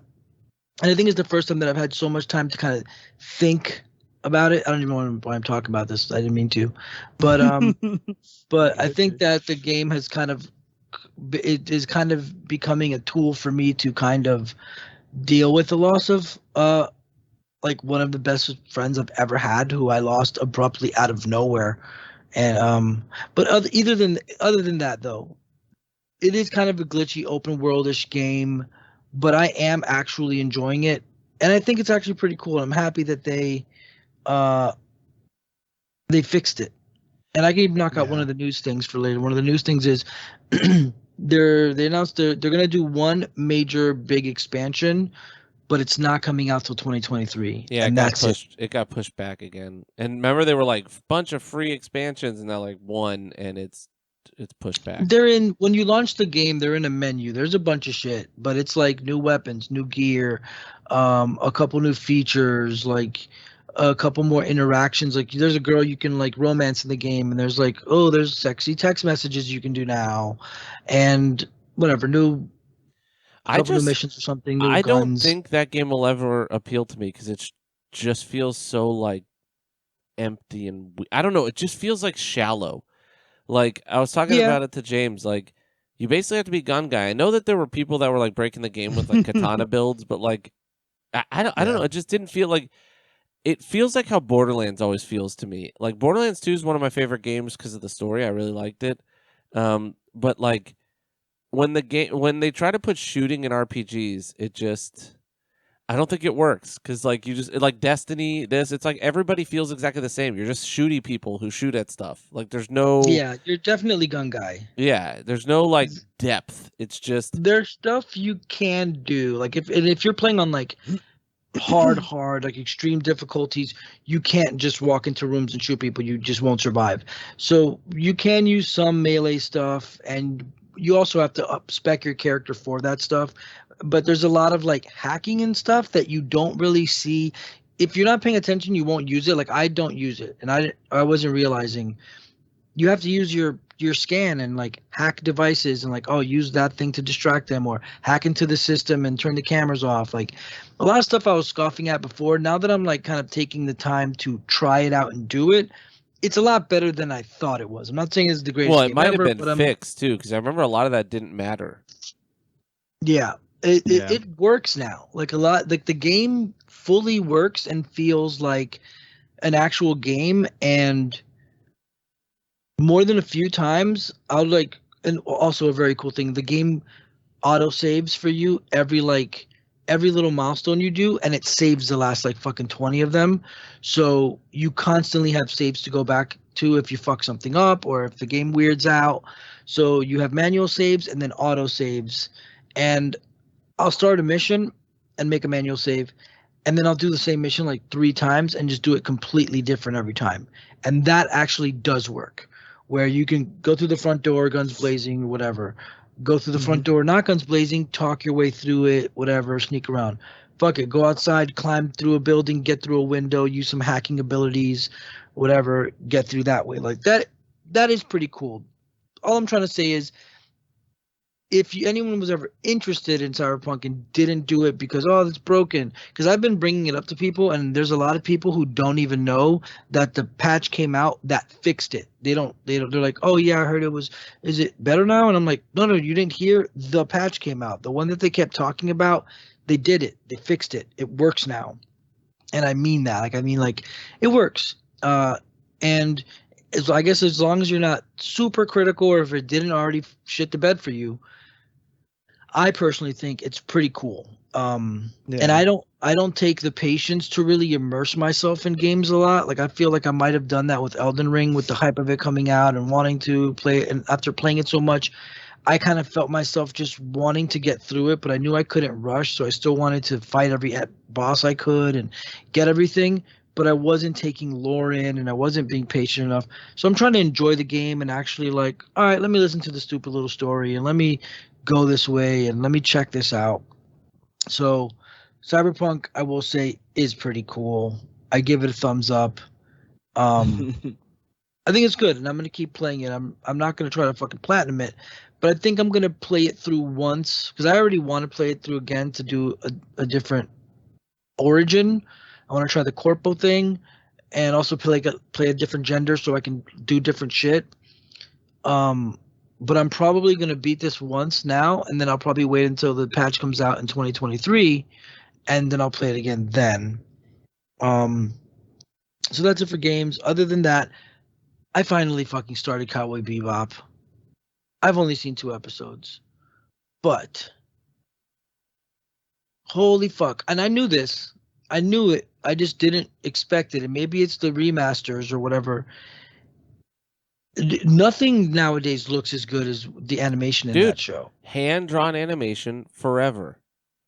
It is out of this world how visually stunning. And I knew this because, Cowboy Bebop has been around since 1998. I remember when it came out. I remember when it was on. I knew I was supposed to be watching it then, and I just never did, never got around to it. Oh, cool. Ba-da-ba-da-ba-da-ba-da-ba-ba. Cool. Acid jazz. Fucking space future jazz. Let's go.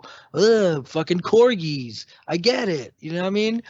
And I finally started it, and it's so freaking good, man. It's really neat. It's not intrusive or like, well, it's the end of the world. They're just bounty hunters. Every episode is pretty much just fucking a new little story. I hear that there's there's a handful of episodes that tie into a main story, but for the most part, it's just an episodic about bounty hunters.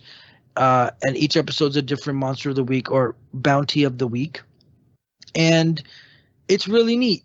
I'm really very happy about it being good.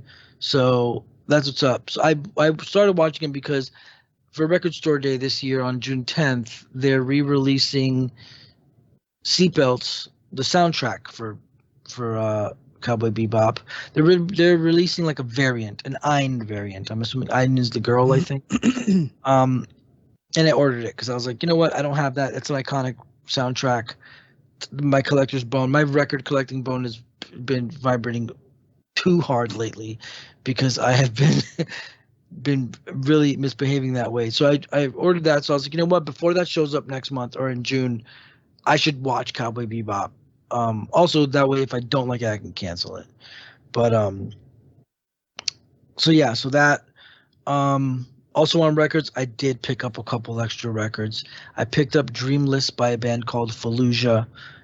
It's like death metal. It's death metal. It's like technical kind of dreamy death metal. The vocalist is very heavy and very one note. I don't really like the vocalist, but the music is pretty cool, and it also goes into like some electronic music kind of, and some spacey ambient stuff. So if you look at the art, I posted all these on my Instagram. If you look at the art for it, it kind of sounds like what it looks like, very Elden Beast looking. So Dreamless by Fallujah is pretty cool. I also picked up Yasuke, the soundtrack for Yasuke by Flying Lotus, which is an anime soundtrack score type thing, but it's by Flying Lotus, who does like hip hop instrumentals and hip hop collaborations. That's cool. It's like you would think it's going to be like some kind of Japanese style score stuff with some dope hip hop beats and kind of a melding of those. It feels a little bit, man, I forgot what it was reminding me of. A little Blade Runner-y. There's a little bit of Blade Runner in the horns. They use like these horns pretty often that remind me of like the love theme in Blade Runner a bit. But Yasuke is pretty cool. And then I also just got Street Fighter Alpha 2 by Laced Records. I do have 2 copies of it. I mistakenly ordered the regular original black copy, and then I got the special blue color that just showed up today. Street Fighter Alpha 2 has a very, very, very, very, very, very great soundtrack. So I did get those. I did pick up one of the new DualSense controllers. I got the pink one. I did have the red one before, which was the first remodel. So this is the red and the black were the first new colors you could get instead of the white. And now they've released these cosmic colors, pink, blue, and purple. And we found out that these controllers have new parts, kind of. They have new springs in the triggers and something about the joysticks, whatever. Does it feel better? I don't. No, it feels the same to me. I'm not playing fucking shooters all day, so they're supposed to be slightly sturdier, better springs because the older ones are maybe prone to snapping. I have not heard anyone saying their springs are broken or anything, but apparently they used a better material spring for their triggers. It feels the same to me, which reminds me, the DualSense. You know how they say the DualSense, the controller is so incredible, you can feel every raindrop. Yeah. Whatever. And when they're like, oh, in Demon Souls, you can feel the tension on the boat, which is true. In Cyberpunk, that's probably the dopest feature that I've noticed is the way the controller feels when you're playing either the weapon that you're shooting, especially when you're driving. The way that the controller kind of like pushes back when you're pressing the accelerator and when the car shifts gear, the trigger feels like it's shifting gear. I'm still not over it. I will say still the DualSense still has shit battery life. And especially when it's using that feature that is pushing against you and creating tension on the triggers, that's taking a lot of battery, bro. Because when I'm playing Cyberpunk, after like an hour or 2 hours, I'm at 1 bar battery. Luckily, Dude, I bought one a of 12 my foot. controllers is super shit on battery, and the other one is like 3 times as long. It's so annoying. Yeah. I end up only using the one. Yeah, but I did do the thing at GameStop where you buy you buy like a replacement plan, so like you drop an extra $10, and anytime within 365 days, I can just take this one in and be like, give me a brand new one in the box. So I'll wait fucking 10 months and be like, here, boom. And if there's a remodel by then, I can swap it for the remodel. Um, so I am happy I bought it. I do like this pink color. It's neat. So I thought that was pretty cool. Um, and then last thing is, I did it. I didn't pay for it yet, but I decided to try out YouTube Premium because I watch so much YouTube. It's my primary source of watching things, and you always have to watch ads. You either got to watch a 15-second ad or wait 5 seconds to skip an ad and watch two of them. And I mean, and also YouTube Premium also allows you to play a video and then close your phone and it'll keep playing, essentially turning it into an audio thing. And like, oh, it doesn't matter. I don't need that. I'll just leave my phone open. I'm not gonna lie, it's pretty convenient. But the no ads thing is still so shockingly convenient, especially for me because I predominantly only watch YouTube. So you do get a free 1 month trial. I'll probably let it roll over. I think it's $12 a month, $12.99. But that's because it literally is my predominant form of watching things and getting like any kind of information, whether it's news or video game stuff or whatever. So it's only been about a week, but I'm thinking that YouTube Premium is actually pretty cool. It's pretty sweet. It lets you download videos too, but I don't really see why I would need to download videos. So you can watch them when you're out of don't have service and Oh, stuff. that's true. Like if I was on a plane, so I want to download like an Angry Joe review or some shit, which I don't watch anymore. But yeah, that's about it. I was going to talk about this lady put a gypsy curse on us at work, but I don't think so. I think we're okay. A what curse? A gypsy curse, like oh, you ever see Thinner? Hey, bro, we don't use that word no more, bro. Come on now. It's 2022, baby. The G word's I don't know, out. man. I don't know, dog. Canceled. I think Hashtag cancel, bro. You can't be out here using the G word. That's racist, I'm brother. pretty sure that word is not a slur. It is. Yeah. I don't think it is. It Whatever, is. dog. You ever see Thinner Cancel. or hold on. Thinner or what's the Cancel. movie? What's the Disney Raimi horror movie? Drag Me to Hell. Those movies are about gypsy curses. Cancel. Anyways, if you've seen those movies, the same type of like creepy old lady with the thing over her head came in and I think she put a curse on us, but I thought that was funny, but no, I don't think she did though. Hold on, I'm trying to find this. All right, Is so I gypsy googled slur. it. It says, I said, is gypsy a slur? Yeah, some in find it to be England, offensive. and it Many says, stakeholders. Gil Brown of the London Gypsy and Traveller Unit told the Mail, Romani gypsies are an ethnic group, so it depends on the way you are using it. If you use it in the correct context, it is not racist. However, it can still be used as a slur, and that is racist. So when you're saying a gypsy curse, I think that's racist, my bro. No, because the context I'm using it in is I'm using like the context of like in Thinner. It's literally Well, like, that's what made it that's why it's bad, is because we've only ever showed it as like this. Jesse does not represent the thoughts and Yeah. or feelings of anybody on the Nerds Cast.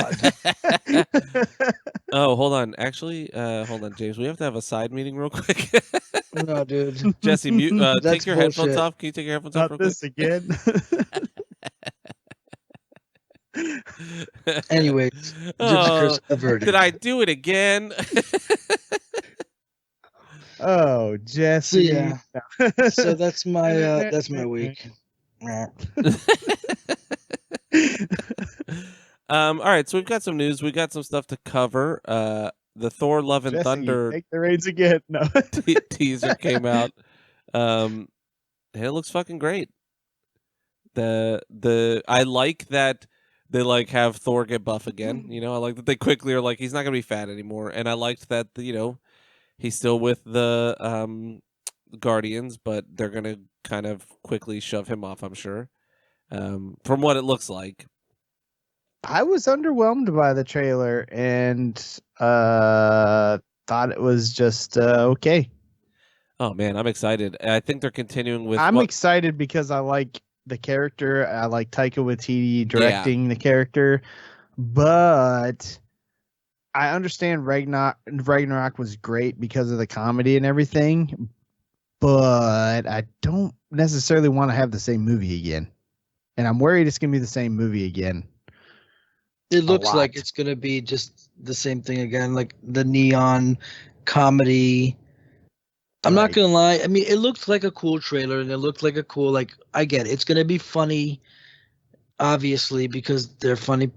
It's Marvel, so Marvel is mostly funny stuff. But I won't lie, when it started with Sweet Child of Mine, it bummed me out. It ruined my day, dude. Why? I don't know. It's just, I guess, like the reliance on, like, I guess it's a really big, especially Guardians trope, not trope, but a real Guardian staple is using like really big American classic music, and I don't know, think about Ragnarok. They had fucking Zeppelin in it. Yeah, I know. It just, I don't know. I guess it's not for me. You know that though. Hammer of the gods. I guess it's just not for me. Like when I hear like a big like song like that start the trailer, and it's like, oh, like I get it. It's an obvious. It's a tool that is used properly. I'm sure a lot of people were like, "Whoa, awesome! I love this. It's one of the most iconic guitar riffs ever." It's just not for me, and it's not made for me.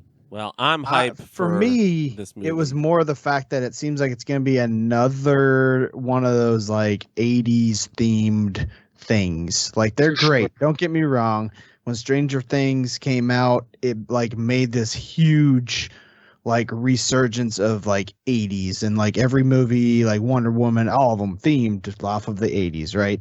Yeah, it feels like this is a little late to get into the party to be like doing that. That's because they filmed it back when Stranger Things was cool.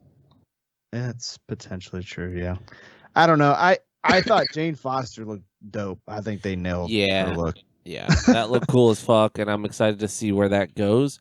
But I'm all in. She has the crushed hammer. Yeah, which means that's from like our regular storyline hammer. Yeah. I'm excited for it. I love Taika Waititi. I really liked his Thor. Thor's grown on me in the Avengers post Age of Ultron time. Like he's had his own personality. He definitely is another Tony Stark, but at least it's different. You know, everyone has different comedy. I'm excited for it. I love the MCU though, so I'm gonna be excited for most of it. It's not a matter of not being excited for it. The trailer didn't like do much for me. Like when I saw the Doctor Strange one when I went to the theater this last weekend, like I'm super hyped, and I was worried about that movie. And after seeing it again, I'm just like, oh no, I'm ready for this shit.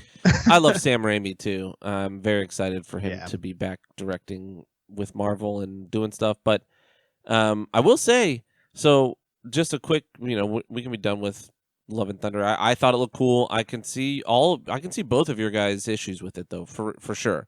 I like these movies. But I will say Moon Knight is still not really grabbing me. We forgot to talk about it, and we're just on Marvel. So fuck it. Let's do Moon Knight real quick. I like it. I like Oscar Isaac. I like both the characters he's playing. I like what's his name? Ethan Hawke. I think he's good. I like all the disparate parts, but I don't care about what's happening. Right. Yeah. Story, I don't give a shit about the story. I feel like Falcon and Winter Soldier was kind of like that at first, but this is taking longer, I think. I feel like by episode 2 of Falcon and Winter Soldier, by the end of it, I was like, all right, I kind of want to see where this is going.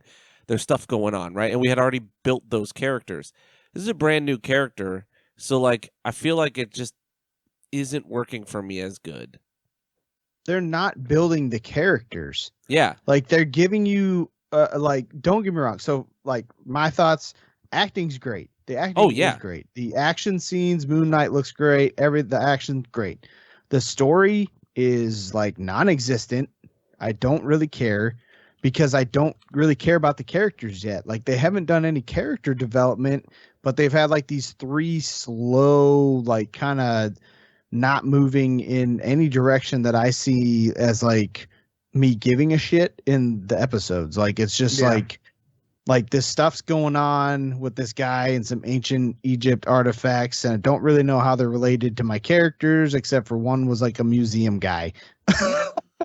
Like, I don't care. Well, what they're probably going to do is they're going to do the Marvel thing, and they're just going to tie it to something that's already big. Because the story is super simple. The Egyptian pantheon of gods takes on a person to possess and whatever, and then one of them is trying to resurrect basically an evil Egyptian god thing, which will probably bring about, who knows, the end of the world or something bad. And Moon Knight's god, which is, I forgot what it was called, Korobombai or some shit. He's trying to stop him from doing it, and the other gods are like, no, leave him alone. So Moon Knight's trying to stop Ethan Hawke from summoning, a bad guy. Basically, the Thor thing. You remember the monster from Thor? Yeah. It's basically the Thor shit. We're like, oh, we're gonna summon the evil god who's gonna come out and do bad stuff. Yeah. And Moon Knight's trying to stop it, and all the other gods are like, "Oh, shut up, Moon Knight, God buddy, because, you're dumb and you're the underdog for some fucking reason." It's pretty standard comic book bullshit. I think it's like I feel the same. I'm kind of not bored, but kind of where I don't care really what's going on. I think they're gonna take the cheap way out and just tie it to, like, we'll get a cameo from somebody, like fucking what's her name from Thor will show up, Sarah for Sif or whatever will show up, and everyone will be happy or some shit. I think they're gonna have to do something cheap like that. I will say I thought it was cool that episodes 2 and 4 so far have been directed by Justin Benson and Aaron Moorhead. Wait, what? I thought there was only 3. I thought there was only 3. Oh, well, so 2 was when I saw it. I'm looking on Wikipedia. Oh, so okay, 2 and 4 have been directed by these guys. No. So they directed this movie. So they directed a segment in VHS Viral, which I did not like Viral, but they did this movie Resolution, and then The Endless, which is on Netflix, or was on Netflix and is now on Prime, I think. It's a really cool pocket universe movie type thing. It's a cool, like, sci-fi horror movie almost, and it ties into their other movie Resolution. They're just interesting filmmakers right now. Like, they're 2 dudes that work together, they write and direct together, and they make really cool shit. Like, they're just cool indie dudes, and I like that Marvel keeps tapping into these, like, kind of lesser known creators, and now they're apparently directing some of Loki season 2 as well. Yeah, so I was excited to see their names pop up. Yeah, I love Loki. Yeah. So, like, I feel like this is, like, closer to WandaVision in that it's like a mystery, whatever, but, like, it just doesn't have the hooks, like, because you don't care about him. I don't know him, and I don't understand what's going on. It's like I'm entertained. It's pretty simple. I'm entertained while it's on, and then I'm also like, I don't care. I don't understand his powers. Yeah. Like, what can he do? What I don't get it. It's the suit. So the suit is the power. So the bird brain, the bird god, is the god who gives him his power. The power is the suit. So the god lets him use the suit, and the suit gives him super strength and lets him do fucking Egyptian karate, and that's does about it though? I feel like all he said suit. was that it's a healing suit. No, the suit's giving him the power and shit. I don't get who Mark is. I don't get why he has. Steven can't do ninja fighting. He kind of can, because when Steven's in the suit, he has the nerdy suit. When Mark's but he doesn't ninja fight. He just has super Mark strength. May be able to ninja fight. Ah, you're right. Yeah, he just punches that thing and he has the strength. But yeah, I don't understand who was the body first. Is Mark like a spirit that Amun Ra or whatever his name is put into Steven's brain to like take like, or were they always one body? Like, did he always have dissociative identity disorder? Like, I don't understand what's happening. Yeah, because she he recognizes the definitely face and everything. And, he like, like the definitely has wife. something because he has to strap himself to the bed, so he knows he has the thing where when he sleeps, he knows he sleepwalks. Yeah, but how could he But have a life? He has a mom that he apparently has talked to before, I guess, who knows him, but we've only ever seen him leave voicemails, so I don't know if like That's is the connection. is Steven the alter and Mark was the original, or is Mark the original, Steven was the alter? And then I think that Steven's going to end up being the alter because they're making us believe that Mark's the. I yeah, don't because know, he had a but whole ass like relationship and wedding and marriage and shit. Like that's days and days and months. Like he's in America versus, or I guess I don't know if he plays an American, so I don't know where he is all the time. Right. But like they seem like he travels all over the place and is in different places. Like that's days. This dude would never have a job because he would miss 5 days of work every 2 weeks. Like yeah, I don't know. It's weird. yeah, I'm not sure, but I think we're gonna get something soon because we're only 3 episodes in, and it's about time. They're gonna drop something on us, and it's probably gonna be some kind of. I think it's gonna be some kind of cameo, or it's gonna be like, oh, the mom, like, oh, they know, explain everything. Like, I think we're gonna find out some kind of But does that thing. explain anything? They'll try. Like, I don't need a tie to the Marvel universe. I need to know more about this character or the characters. Yeah. I don't care about ties to the Marvel universe. Yeah, I don't know. Because Shang-Chi has like 0 until like later in the movie, and I absolutely love that movie.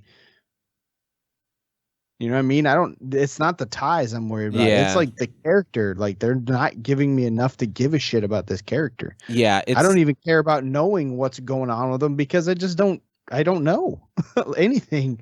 Though Yeah. Oscar Isaac, like you said, he's doing a great fucking job. Everyone's Yeah, he's killing it in terms incredible. of even the directing's good. Like it's all well Mhm. done. The effects look really good. I really like the Birdman, like the way that those graphics look, and there's like some horror elements to it, like whatever. But yeah, I feel like each episode doesn't give us enough of what's going on. Like like you said, Jesse, the story's simple enough. It's like, okay, the bad guy wants to summon this lady who's going to basically kill a bunch of people who would do bad things, which is literally everyone, right? We've all done bad. So like she judges people before they act. That's the whole thing. And he Right. works for the guy that judges Minority people Report. afterwards. So great. But why do I care? Like what? I don't know. It's just weird. I don't care about the characters. Even though they're so well acted. It's tough. But yeah, I'm with you, James. I'm just like, Yep. take it or leave it. It's the first one that I'm like, maybe we don't need a new Marvel show every month, Yeah. Right. We got another one coming. Miss Marvel's. Yeah, we're coming gonna get overloaded with this stuff. I'm getting there. Like I'm definitely getting fatigue. I'm there. I'm at the point where like I was kind of excited that Thor was like, I'm not a hero anymore because I'm like, all right, cool. I like this character. Let me just see him go on an adventure that's not tied to anything else, because I don't really care about who's left in the MCU, to be very honest. And that's with me saying I loved every single series up to this point. But Shang-Chi was like fun and I enjoyed the movie, but I don't care about him. I don't want to see him in anything else. Eternals, I could literally wipe from my brain and I would feel 0% different. Yeah, Eternals. That was a turd. Eternals was cool. It was a cool movie, but when it comes to the MCU, I think so. I think it was a cool movie. When we watched it, it was a fun watch. I just don't think that it matters in the long run when it comes to the MCU. Caring about characters. Jeez. Yeah, so I'm saying, like, I think it was a cool watch, but after it's done, there's no need for it. They don't need to make a sequel. They don't need to tie it to anything. Like, they don't need to allude to it in Doctor Strange. Like, just let that be your little one-off. That's what I was gonna say. Doctor Strange is the one I'm excited for because the first movie was not the Marvel like cookie cutter thing. Like it was different. And it gives it like when they're breaking through like different multiverse stuff and everything, giving you like some real stuff to chew on and think about. that excites me because it's just different than the cookie cutter Marvel, thing they're doing. Yeah. And that's what we need. Like even Shang-Chi, like I love that movie, but it still has the formula. You know what I mean? Yeah, and they had to like tie it in because it does take place on MCU Earth, so it's like, but then you just think every time like, why wouldn't Iron Man? Well, I mean at this point, whatever, but like, why wouldn't fucking Thor come during this or whatever? Like, it's just it's weird. But I'm getting fatigued, and I truly like the thing I'm least excited for is the addition of this America Chavez character in Doctor Strange Multiverse of Madness, and not because I think the character sucks or whatever. I've no like connection to it. I'm just not interested in the introduction of another character. You know what I mean? Like Right. then she's just gonna get a movie or a show, and then it's gonna be the next thing that gets a movie and a show. Yeah, she'll probably get a show. Yeah, and I'll say I liked Kate Bishop. Like I'm okay with another Hawkeye. I'm okay with another Black Widow with what's her name? Oh my god, Scarlet. Well, no, the other Francis. No, what's her name? Pugh. Yeah, Francis Pugh. Florence Pugh. Florence. That's right. I really like her. That character, I really like her. Like, I'm cool with that, right? Like, replace 1-to-1, and then we just make another Avengers team. And even then, though, I like them, but I don't want another Avengers movie with them. They did say they weren't doing another Avengers if at all. They haven't even had the next thing they should do Avengers. Is a Fantastic Four if they do it, or an X-Men. Those are like set up to be those kind of movies, right? Right. Yeah.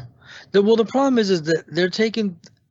It's seeming like they want to spend fucking 10 years setting shit up. Like it took them how long to set up the Avengers, man? A long time. Yeah. I don't want them to be making these cameos and bullshit for an X-Men movie. Just drop an X-Men movie. Yeah. Just do it. Like you don't have to do a teaser in Multiverse of Madness. I think Multiverse is how they're going to bring them in, I hope. If they're going to do it, then they can just be like, well, we already know for a fact. Yeah, Xavier's that they're there. in another universe. Yeah. Yeah, so just bring them in, like show them here, and then just give them a movie. Like don't take 10 years to drop an X-Men movie, and then take 7 years dropping movies for each character until we get like the big apocalypse story or the big. Like it took. How long did it take for fucking Thanos, dude, for Endgame? I mean, I guess that was. I guess that's fine. 22 movies. Yeah. Yeah, it was only 10 years though. 2009 to 2019. You're right. Yeah. Iron Man came out in 2009. Damn, it felt like it was longer than that. Yeah, and it used to be like part of the sweetness was like, oh man, it's like every couple years we get a new movie, like every 2 years or 3 years. Now it's like, every month there's a new thing. They've already like destroyed Star Wars, Yeah. And I'm like, they haven't jumped the shark yet with this stuff for me. I'm sure as like if I was a heavy comic fan or whatever, there might be something here, but or might be something that has happened, but yeah, I don't know. I'm getting fatigued, but yeah. So let's see, where are we at? So Last of Us trailer that we thought was a trailer was not a trailer. Another thing is, so apparently some people are pissed at Pedro Pascal. Let's see what your guys' takes on this. Did you guys read his quote about when he was asked, "Did you play Last of Us?" No. So here's what happened. They asked him, "So have you played the game The Last of Us? You're going to be playing Joel, whatever." So he's like, basically I'm paraphrasing, he started playing it, and then he had to hand it to his nephew because those darn video games are just too crazy. I can't understand it. So he couldn't understand how to play video games. So instead, he spent what seems to be probably half an hour, but a day watching his nephew play it.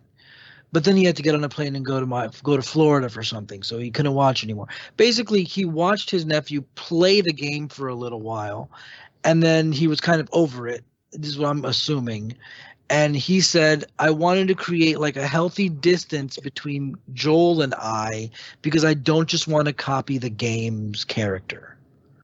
So some people are saying, good, he wants to make his own thing and follow the direction of the director and the screenwriter. And some people are saying, hey, man, that's like if you were to say when they remade Willy Wonka and the Chocolate Factory, and somebody said, "Hey, Johnny Depp, what did you think about Gene Wilder?" And he was like, "Oh, I didn't bother watching it. I wanted to do my own Yeah, but thing." I would believe it if he said that. I'd immediately be like, yeah, I saw.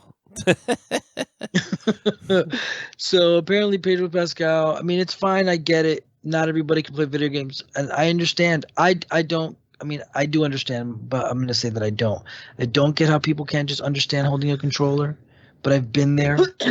I've been there with people who just don't grasp the the controlling of the avatar. Like I'll always remember many years ago, like an ex girlfriend of mine, like would watch my friends and I play video games and saw how much we enjoyed it. She'd always hang out with us and watch us play. So she like went out and got herself a PS2. She got herself a fucking. She bought herself Mega Man Anniversary Collection, and I remember like her trying to play it, and it was Mega Man. It was Metal Man stage, where when you're on one of the platforms, it's rotating backwards on you, so you have to keep running forward. And she just couldn't grasp. I just kept saying, just keep running forward, like it's fine, and like run, and she just couldn't get it. So I guess Pedro is like similar, where like he couldn't grasp how to play it, or maybe he just didn't fucking want to. But I don't know. I think that with Last of Us, it's such an like important story or whatever. I think he should probably at least watch a playthrough of it. But he is an actor. He does know what he's doing. Maybe he just wants to say, "Fuck you! I don't have to play the video game. I'll just listen. I'll just read the script and do what the director tells me." Um, but for as Yeah, I big don't of a know. game, I mean, I guess for the people who do find Last of Us such a big deal, I do kind of find it like a little bit of a dick move for him to be like, "Nah, I'm good. I I'm not gonna mean, we play it." can't. So I'm always of the mind like you just can't expect these actors to give a fart. You know what I mean? Like they're not. They Yeah, Yeah. not every actor like takes a role because they they had a passion for the source material. That's just not really a real thing. I agree, but he's like, "Nah, I don't even want to bother." It's like when the girl played Gwen in Garfield's movie, Mm-hmm. and they caught her like talking shit about nerds at like a Comic-Con because she's like, "I don't fucking fuck with this nerd shit. I'm just doing this because I'm a fucking actress and it's a role. Of course I'm gonna take a Spider-Man role, but like I don't want to do these fucking Comic-Cons with these fucking nerds." And I get it. It is their job. They don't have to. She didn't have to become like a Gwen Stacy fan. But I don't know. I still at least think he should probably watch it. At least watch a playthrough of it. Yeah, Like I you're mean, playing a character in a pretty major thing, and for him to be like, "Oh, I don't want to copy the character." You're playing the character.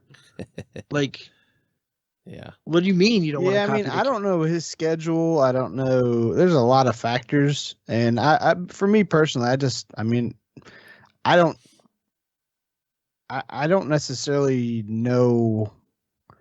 Like, I mean, does he need to make it his own?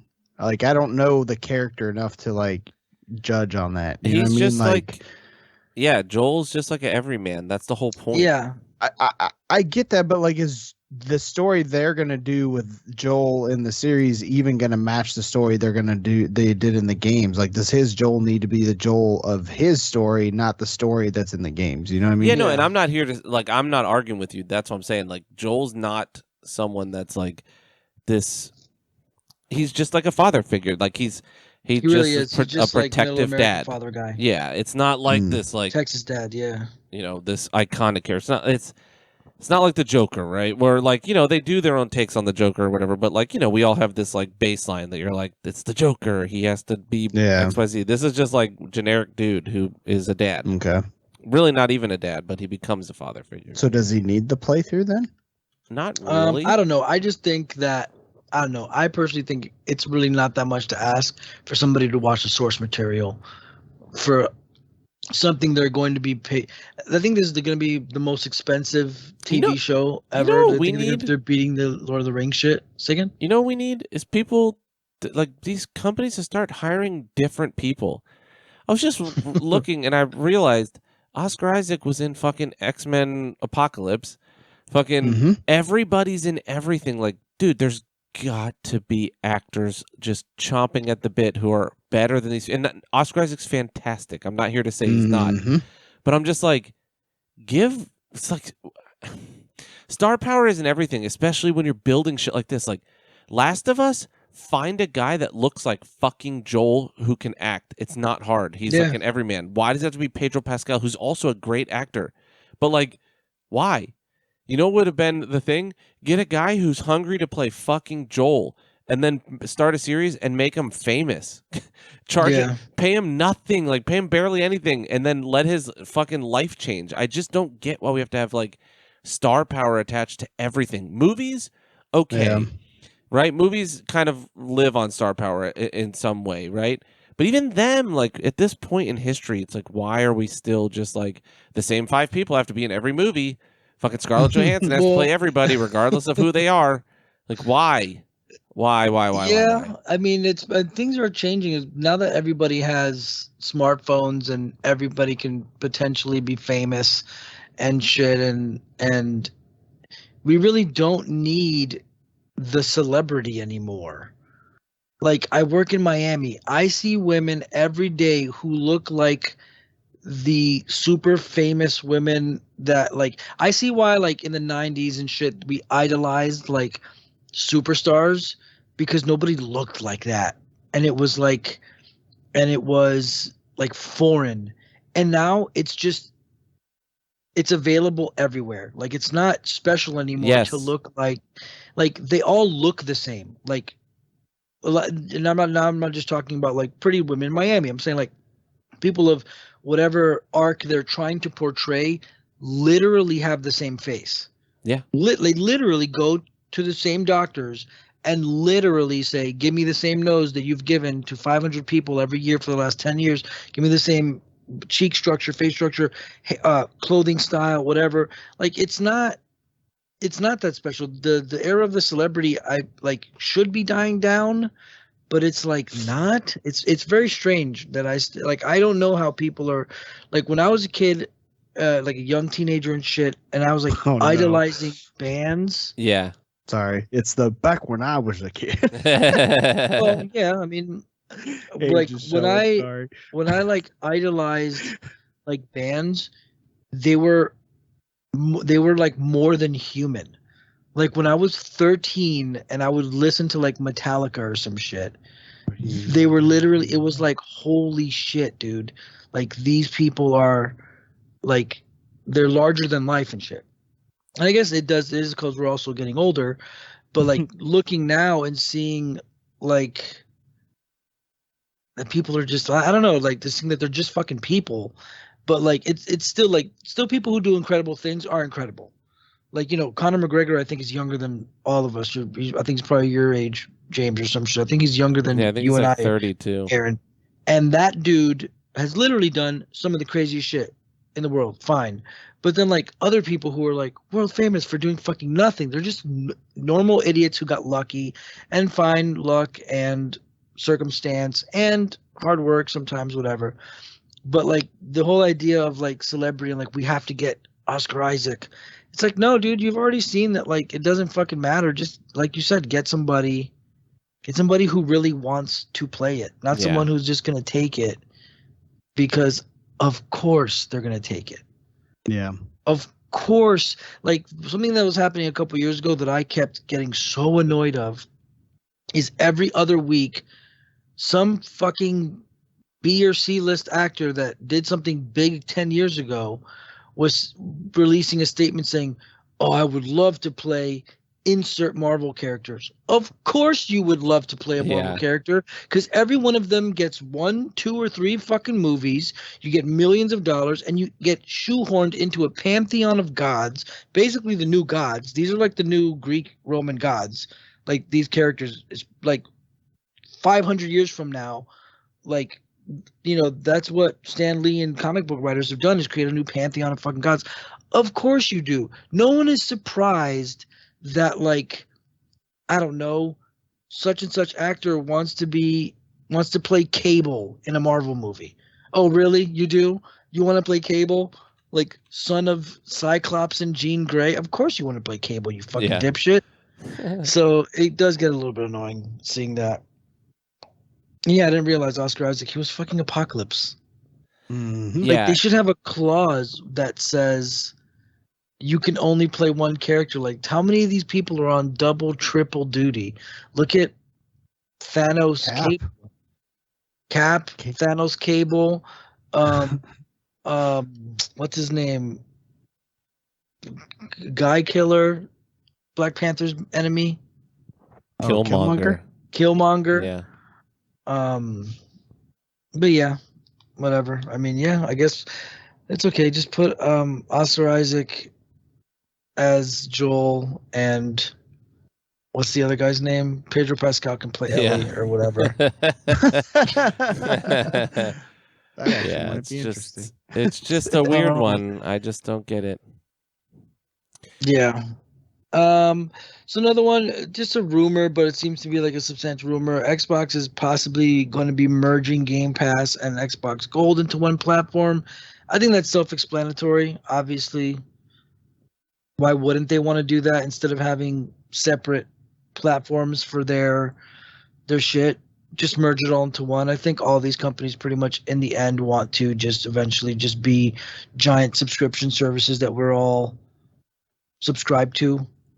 We spoke about it last time. In the end, consoles are probably just going to be apps. Yeah. I even heard, I forgot what podcast I was listening to, but somebody brought up like Microsoft has so much money, like they could, like, what do they even care about the console game?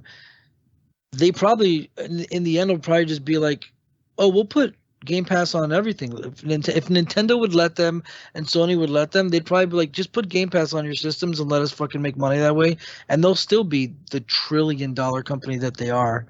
But I didn't think that was that shocking. Like, I saw some people online like, oh, they could never merge Game Pass and Gold into one platform, but it makes perfect sense to do that. They definitely easily could.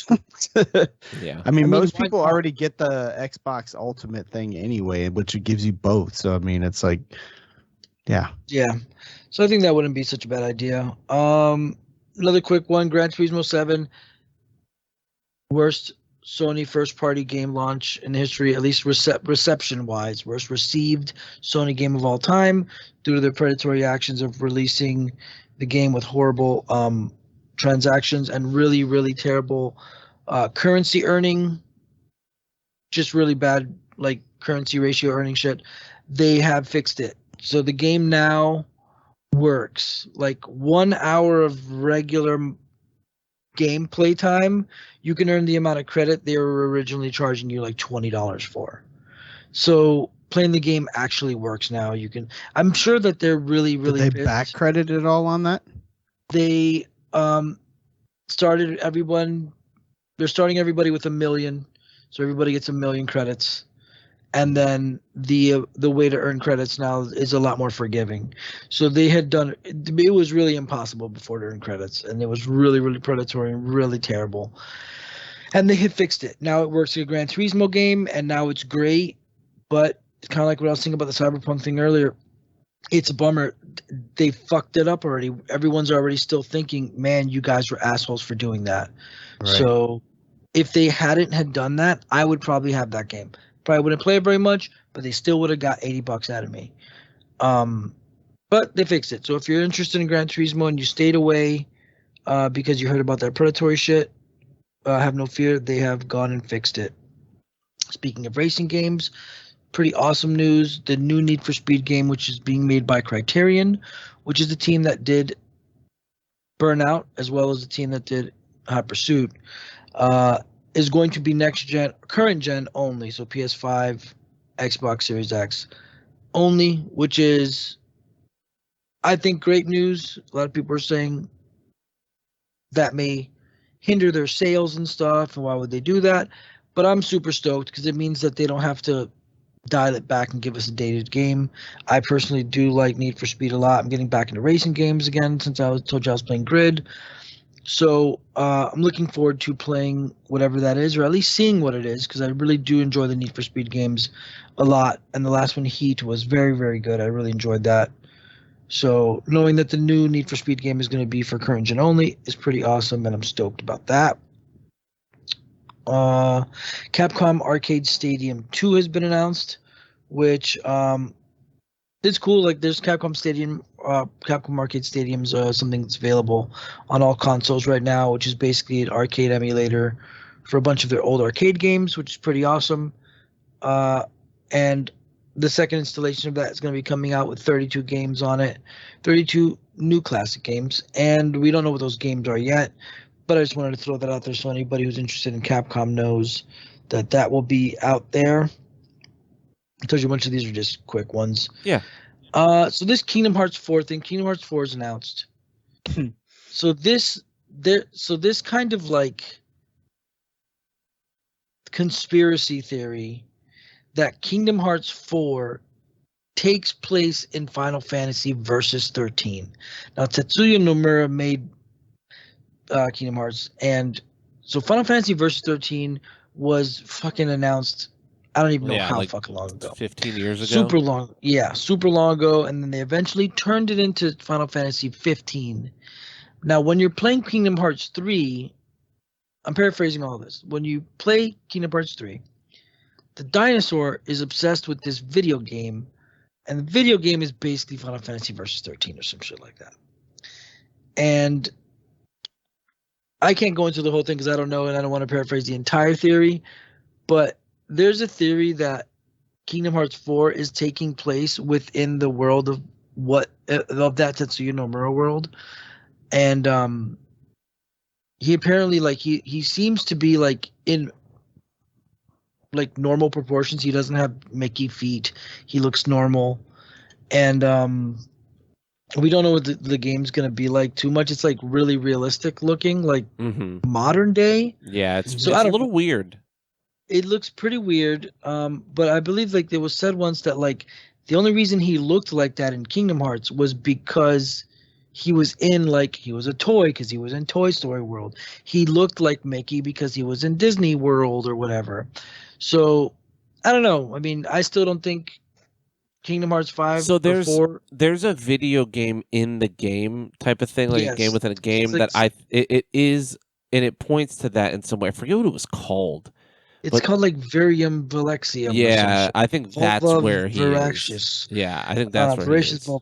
Volva. Yeah, it's that. And that game that the dinosaur is obsessed with in the Kingdom Hearts game, it's Final Fantasy Versus 13. Because if you look at the screen, the little character is in the exact same shot from Final Fantasy Versus 13, and it's the exact same music from the trailer. It's like they're not even trying to hide it. It's like it's because Tetsuya Nomura wanted to use the shit he probably worked on for so long. Like who knows the type of shit he put into whatever Versus 13 was going to be that he had to scrap. And some people are starting to think like we might be seeing those assets that he built and worked on and that shit. That might be the world that that Sora is going into. So we might be getting some weird game. I don't know. They also did see that there is an AT-AT foot, and he's most likely on Dagobah. I forgot. That means, so that means most likely Kingdom Hearts is definitely going to Star Wars world, which means fuck yeah, let's go into Marvel world. So I'm not a Kingdom Hearts guy, but there's a possibility this could be a jumping in point for some people. If it looks like this and looks realistic and cool like this, I may jump in because I'm too edgelord to like. It's not that I can't get past the Disney stuff, but I've seen that there's like extended bouts of gameplay and like the Little Mermaid world and shit like that, and like I'm just not interested. You know, I don't want to pull myself through. I played some of it, and I don't know. I'd rather see cool Final Fantasy 15 looking graphics and combat. But who knows, man? Because we're gonna be in our 40s by the time that game comes out, and I literally mean that. Like that game, Speak for yourself. Yeah. Well, if you're lucky, hopefully, because it's fucking. I'm not Kingdom that Hearts. much younger than you guys. I know, but I still think I'm saying 2025, maybe 2024, probably 2025. Yeah, you a little ass kid, bro. Shit. You a jit. You a jit. You little jitterbug. So speaking of more lame-o Nintendo stuff, I can't hit the link. Whatever. Nintendo Switch Sports. I can't take away the text bubble from the dock. That's why. Nintendo Switch Sports was announced with the sports for it, which everybody played Wii Sports. Yeah. Everybody played the bowling and the shit, and it was really awesome. So they've announced the games for Nintendo Switch Sports, which are going to be soccer, volleyball, bowling, tennis, badminton, and chambara, which is sword fighting. So that's cool for anybody who has it. Switch has been out for like 7 years. Why would they release it now? Like, how are we still? Because it's their platform. I mean, I don't know, dude. Every time a new Switch game is announced, I'm like, why? I'm a fucking just because, hater, dude, they print money, dude. I'm a hater, though. You know what I'm saying? The Switch prints money. Like, they were saying something about, like, the Switch just sells games. But I think it's just because there's not much on it. So when something comes out for it, people buy it. Stranger Things Season 4 trailer. Did you guys watch that? Yeah. Yeah. What did you think? That's me getting around the fact that I didn't watch it. I think it looks good. It's a time jump, and like I just feel like it's been so long. Is it though? Yeah, it is. Yeah, I think they look like they're still in school. No, they're in the 90s though. Yeah. They're just like, I don't know. It literally looks like they kept the same outfits and put them on like really tall, grown kids, and the fact that they're trying to hide that they are kids is so obvious and bad. Yeah, that's what got bad. me. Is I'm like, it's just so clear that they're 1,000 times older. Like, also, like waiting like 4 years to do anything. I don't care. Yep, I don't care. I don't care. I don't even. I'm over it. I remember season 3 being better than season 2, but I think Stranger Things should have been an anthology series. Honestly, I think it should have been. Yeah, been dope. They should have done the American Horror Story thing. It should have been Tales from the Crypt. Like it should have been. Just every season is a new story that's like crazy new stuff. How do you feel about it being 2 parts? What is it? Season 4, part 1, and season 4, 2. Yes, sir. So season 4 and season 5, then.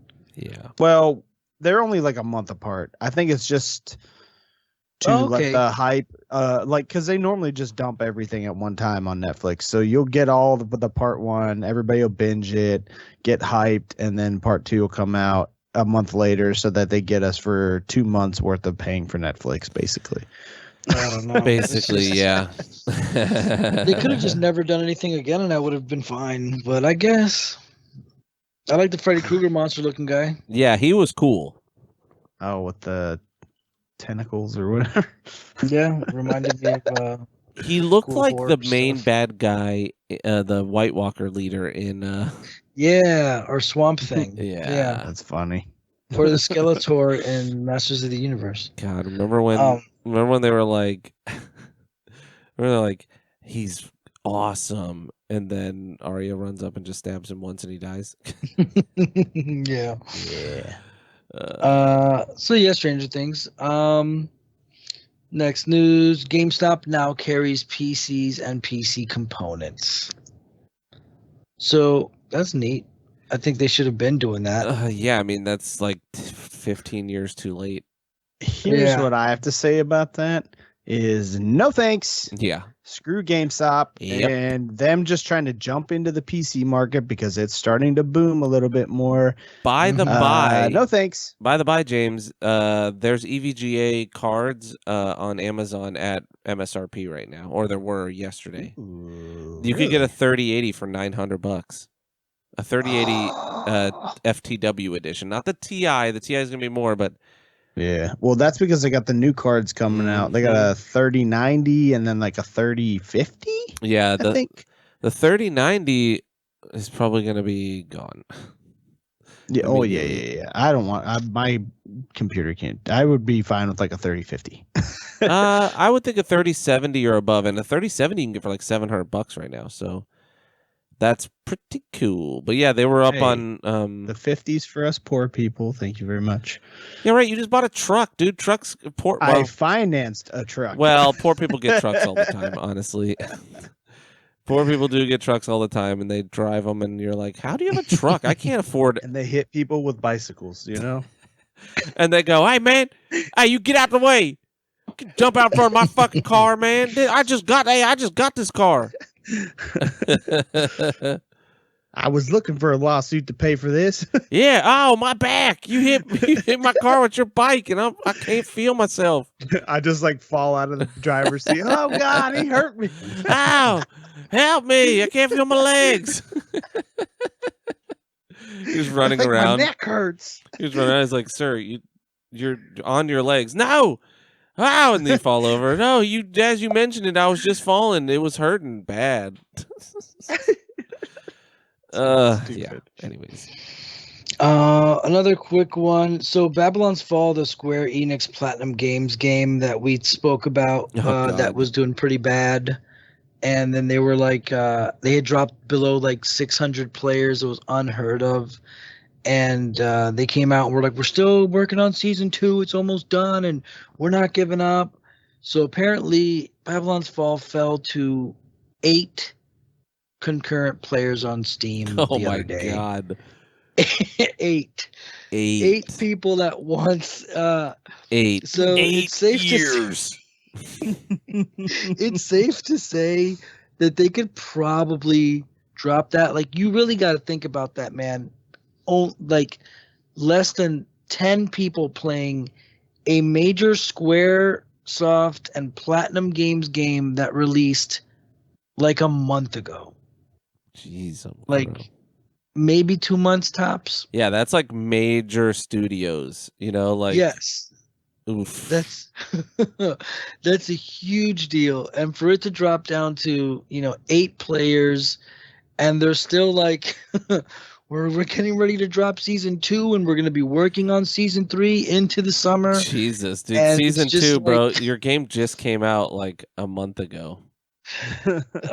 Yeah, dude. So that, that's just a bummer for them. I don't know. I'm not going to play it.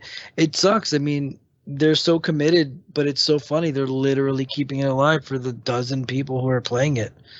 So yeah, RIP. It looked real bad. Like, I had zero interest bad. in it. I played the demo. It was pretty bad. Yeah. So Chrono Cross, The Radical Dreamers.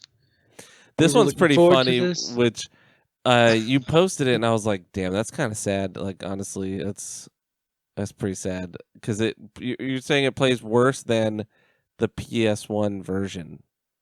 It plays worse than the PS1 Classics version. So Chrono Cross is available on the PlayStation 3 when PS3 had the PS1 Classics collections, which were editions of games where they would just straight raw port a PS1 game onto the 3.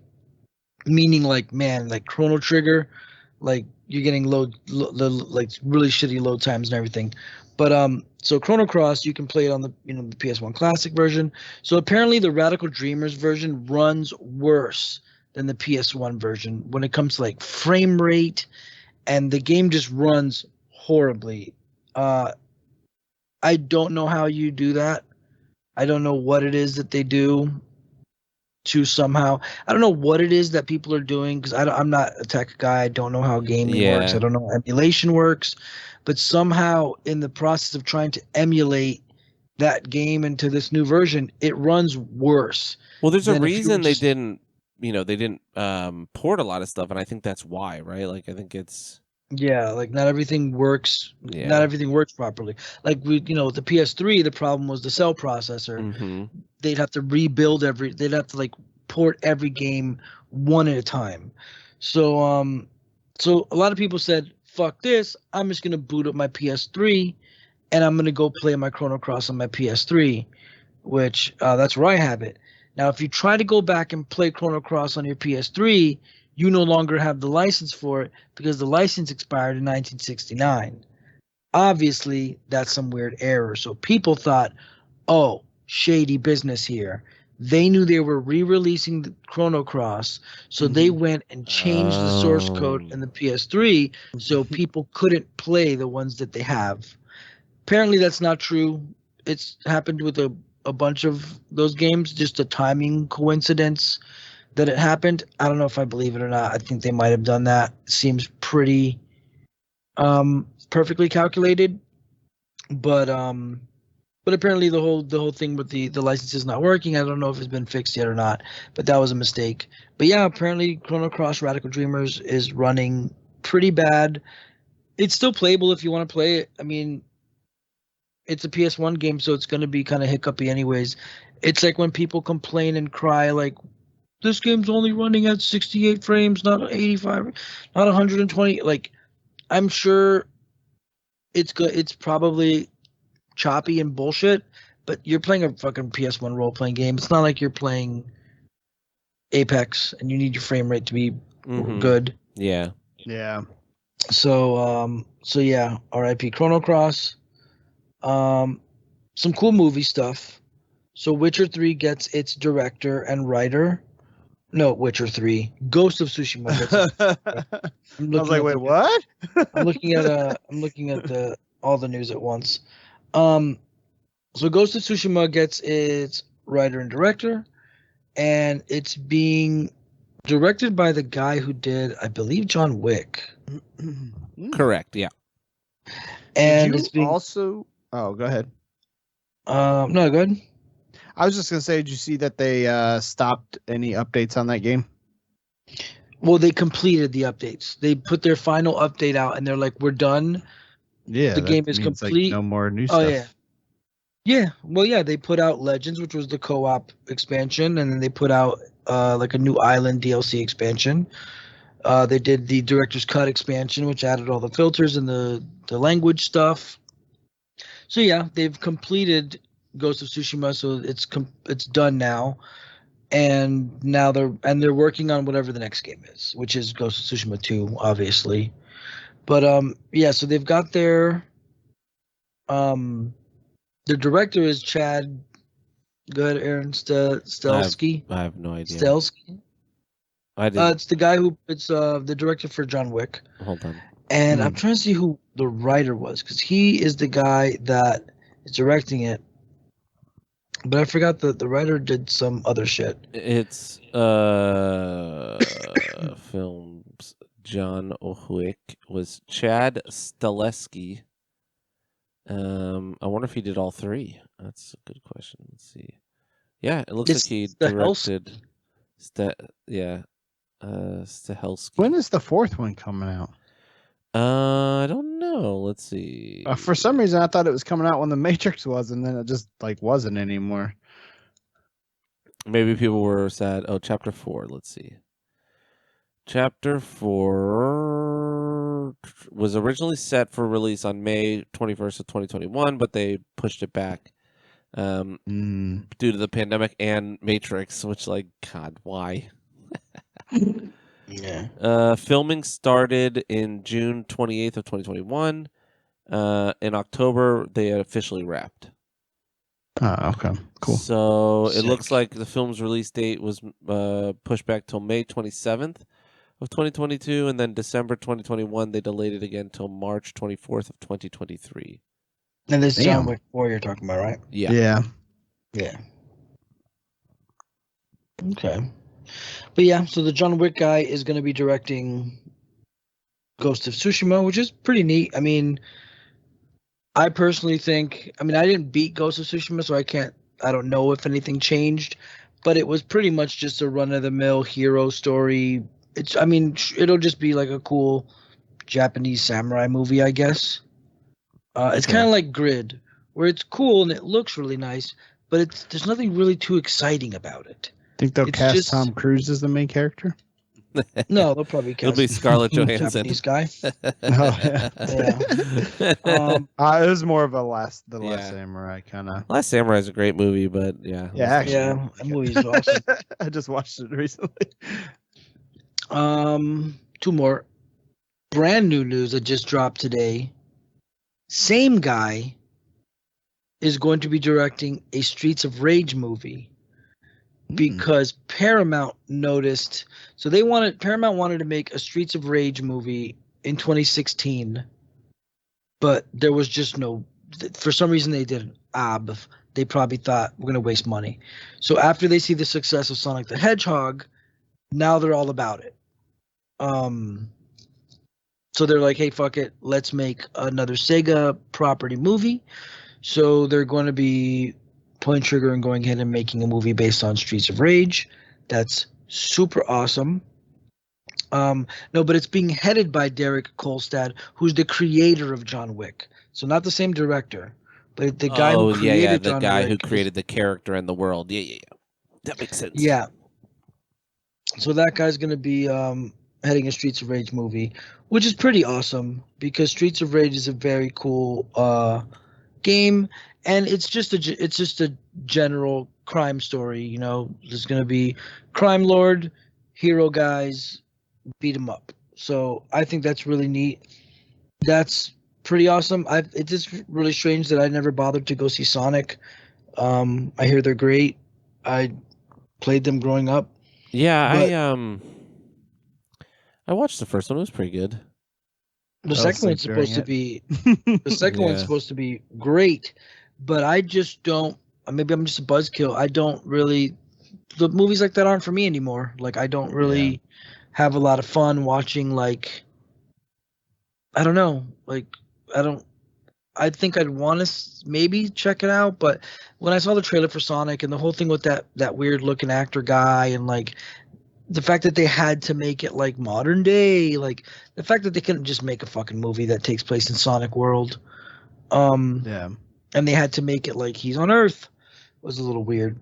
But Streets of Rage is pretty neat, and that's pretty exciting that they're. That's a simple enough story too, right? Like it's less of an arduous task to adapt, right? It's like it's just crime lord buddies and then hero buddies. Mm-hmm. It's just simple, and like get to the kidnapping, point. right? Like it's just like, don't they kidnap the mayor's daughter or something? No, that's Final Fight. It's Final one, Fight. it's they. Oh, they're cops, right? No, this one. It's just you're just street dudes. You're Axel, and then there's Blaze, and in the second one they capture Adam. American Gladiators. No, it's Axel, Blaze, and Adam. But who knows what they'll do? Definitely Axel and Blaze. I mean, Streets of Rage 4. I mean, I don't know what they're gonna do. I have no idea. Okay, so it says players act as Adam, Axel, or Blaze, who save the city from being overtaken by a criminal syndicate led by Mr. Big. They traverse 8 levels, headbutts, whatever. Kicks. Yeah. I guess there's no real story. You're just 3 street dudes who are like, not our streets, baby. Yeah, that's really all it is. It's just crime lord, and you're just fight dudes. And I'm a fight guy. Remember Two Bad Bad Dudes? God, Bad Dudes was Two Crude Dudes. No, just bad dudes. Yeah, those bad dudes. Are you bad enough dudes to take this out or whatever? Yeah, there was Bad Dudes, and then there was a game called Two Crude Dudes, and another game that I won't say because it sounds like that album by that band. There was a game called Xenoclash or some shit. Xenoclash on Xenoclash? It was a PC game. It was like a first-person beat 'em up. Oh, it was a 360. It was on the 360. So you would be like just run through a level and beat people up in first person. Oh, I see that. And then the last story is fucking bummer, man. Witcher 3 next gen update gets postponed indefinitely, which is just super sad. It super sucks. It's going to eventually come out, but the problem is that CD Projekt is just, I think they're just stretched too thin with they're doing too much right now. I don't know. I don't think I have it anymore, but there was a timeline of what they're doing, and they're working on the DLC for Cyberpunk that's going to come out. They're still working on the full-fledged Gwent that I don't believe hasn't come out yet. It did. So Gwent's been on Steam for a long time. Gwent's been out forever. Came out like just really good ratings too. Then is it an update or some shit? Because I was looking. Then they're working on the Witcher 4 game. which is being made in Unreal 5, and then they have research and development out right now for unnamed projects, which may be for current existing IPs. So Yeah, that could probably like be Cyberpunk DLC. well, no, yeah. So they said the Cyberpunk DLC was listed separately. So they're working on the Cyberpunk DLC, which will be the only DLC Cyberpunk, Oh, really? only remaining DLC Cyberpunk's going to get. It's going to get one big expansion in 2023. But they said because they are looking forward to expanding Cyberpunk as a series. Meaning they're probably already thinking, what are we going to do for the next game? Fuck building. Like, it took so much time and money to build Cyberpunk 2077. And I mean, you got to think about it. That shit sold 18 million copies after refunds. Right. So after refund, that's a lot of money. Even all the bullshit of everybody complaining, that's a lot of scratch. So they've already polished this turd enough to the point where I think it's fucking awesome now. I really think it's a very special game now. I think it's for what it's supposed to be. If you want like a cool Blade Runner cyberpunky game, I think it actually is that now. And I think it's pretty cool, and I think it's a pretty neat sandbox if you want to play. Me want to play it. Well, if you want to play in that world. I mean, you played it before, so you know it's already there. So I think that. And I didn't hate it then. Yeah, I think like if you go in now, it's going to feel a little better because it's going to run better. It's going to look better. There's going to be cooler shit. Like you said before, you're like, I never saw that crazy shotgun. It might be new because they added new weapons to the game. Yeah. They added a couple new quests and things. And yeah, I think it's pretty neat. So if anything, they're working on whatever's going to be that DLC. And then they've said, oh no, we're still looking at this as a series, which who knows what that means. Maybe they'll put out Cyberpunk deck and it'll be a fucking card game, or who knows, in 5 years we'll get Cyberpunk 2084 and it'll be fucking Guardians and Thor 80 shit with Cyberpunk. I don't know, but it seems neat, but it's a bummer that Witcher 3 isn't getting that thing, because I mean now I probably will just have to fucking play the version that we have. I was really looking forward to playing like the cleaned up version, but yeah. Now I'm thinking like, yo, it better be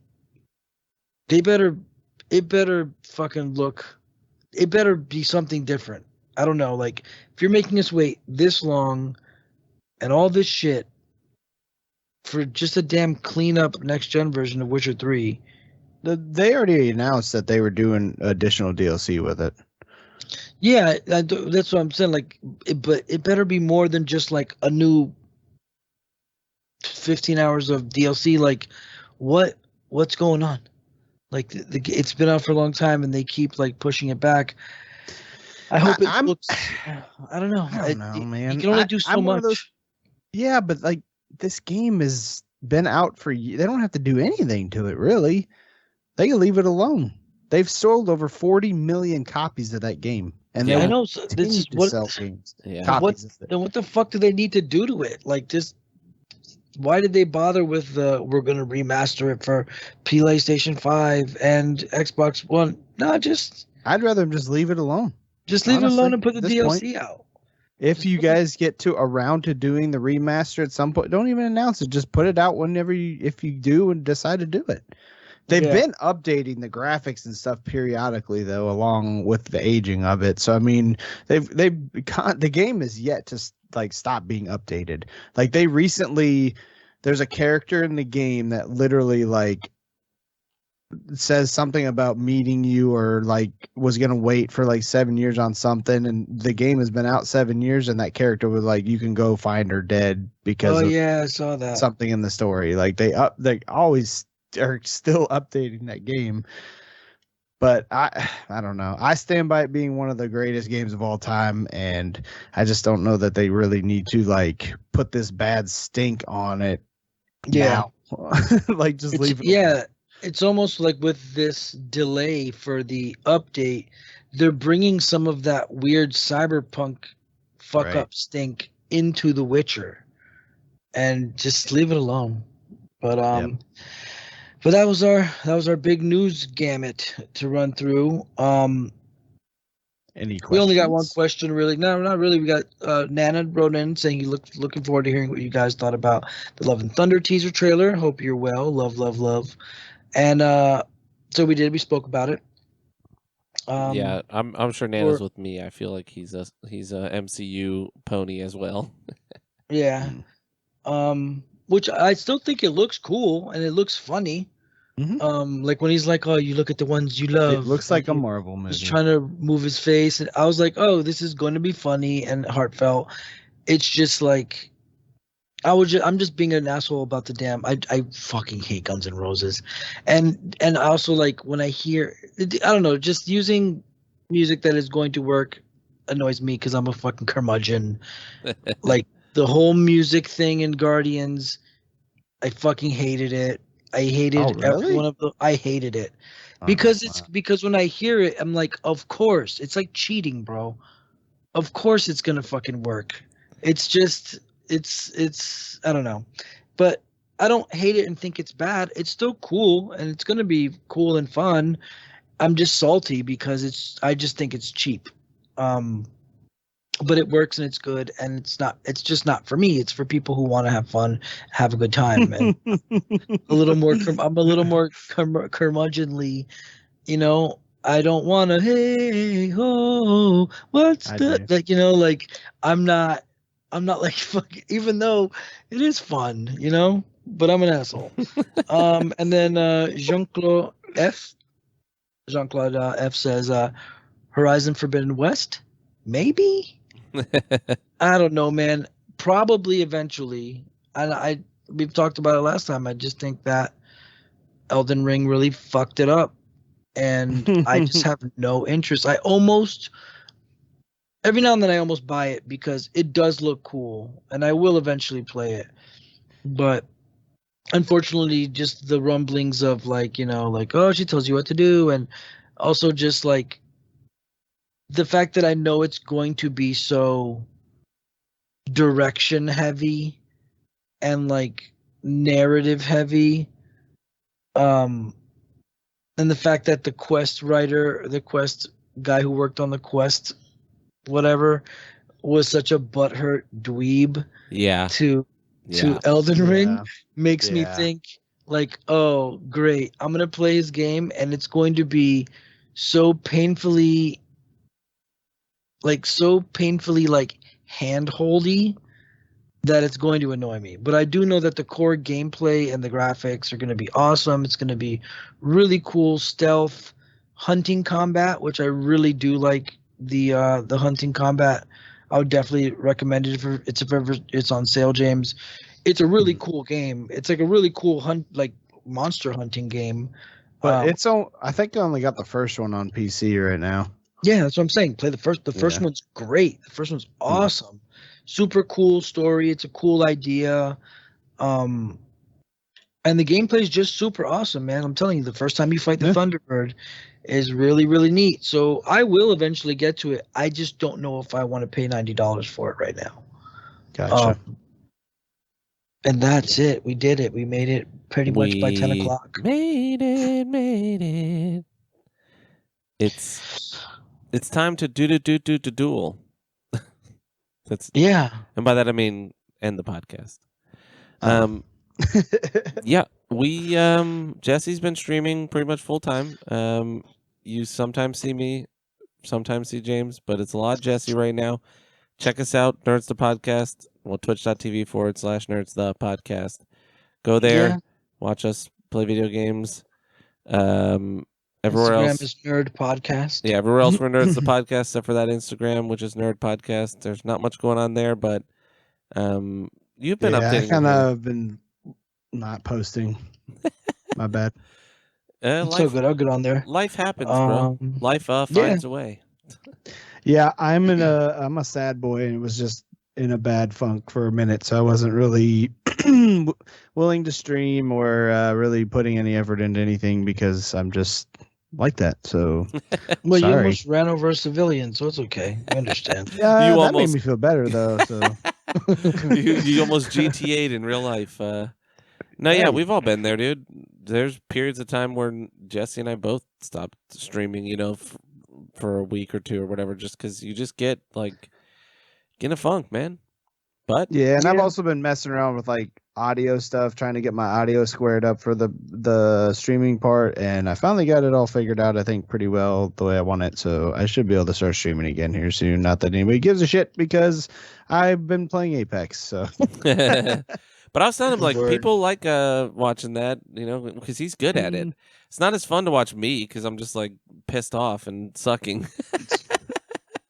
I'm just like, fuck this. These people are cheating. Everybody who kills me is cheating because I'm good. yeah, But yeah, that's fair. so yeah. I probably won't be streaming till maybe Friday. I don't know. We'll see because we've got to discuss We got Huntsman coming out, or Northman coming out too next weekend. Baby, Oh, shit. baby, yeah. I'm seeing Robert that shit for Eggers sure. can get it. He can get all of this this ussy, all my ussies. Viking shit, I will take it all. Yep. So we're gonna be reviewing that. We've got a lot of stuff coming. Doctor Strange is coming up. We've got a bunch of shit coming. Elden Ring's fading now. We've all beaten it a bunch of times. I'll still be playing it probably every week, but way less stressed about it. Top Gun 2. Ugh. Top Gun's the first movie I ever saw in the theater. Bro, I'm definitely seeing that shit. I'm stoked. Love it. I love it. If I don't get volleyball, then I'm raging. Oh, they've already shown it. There's volleyball. Yeah, but it was like football on the beach. It was like maybe I just saw shirtless guys. What's it called? Keanu Reeves movie, surfing. Oh, Point Break. Point Break. Yes, Point Break. I love it. Movie. Remember they did a remake of Point Break? Yeah, they did like a few years ago. Yeah, it was rough. Yeah, Chris. I get what they're trying to do. They're trying to do like modern, like X Games shit, but I don't know. Like all that Red Bull stuff. Right. Yeah, and I'm posting records again. So go to my Instagram, Jester954, JESTER954, because your boy's out there posting dope wax. I also have. I almost don't want to say it, but I have some fucking heat coming in the mail. It's just, I don't even want to say it, but I probably will. Yeah, oh man, you know what? I won't even say what it is, but I've got some fire ass records coming. Say it better be with all this hype you just put on. Yeah, I'll say two of them is I got the Streets of Rage 1 and 2 were repressed, and I'm getting those. I just went and reordered them. I told the story a long time ago when I ordered them and they never showed up, and I just pretty much took the loss. They told me like, oh, there was a problem with DHL. Like, you just have to go to your post office. They're probably at that post office, but that post office is such a fucking mess. The one on Commercial in 95, Aaron. I was like, I'm not going over there, dog. I'll just take the hit. Yeah. And that was like a year ago. And there were represses of Streets of Rage 1 and 2. So I just fucking ponied up and bought them. But I have one coming. I have something super, super special. I'll put in the chat for y'all. But I want to wait till that gets to me before I say anything. Say again? Guns N' Roses. Spoiler alert, it's Guns N' Roses. Oh, yeah, it's definitely Guns N' Roses. But yeah, so come check me out for some records because your boy is pretty good at buying records. All right. Boom, yep. I put it in the chat. Cool. But other than that, that's it, y'all. We will see you guys next week. We love you. Take care of yourselves, folks. Bye.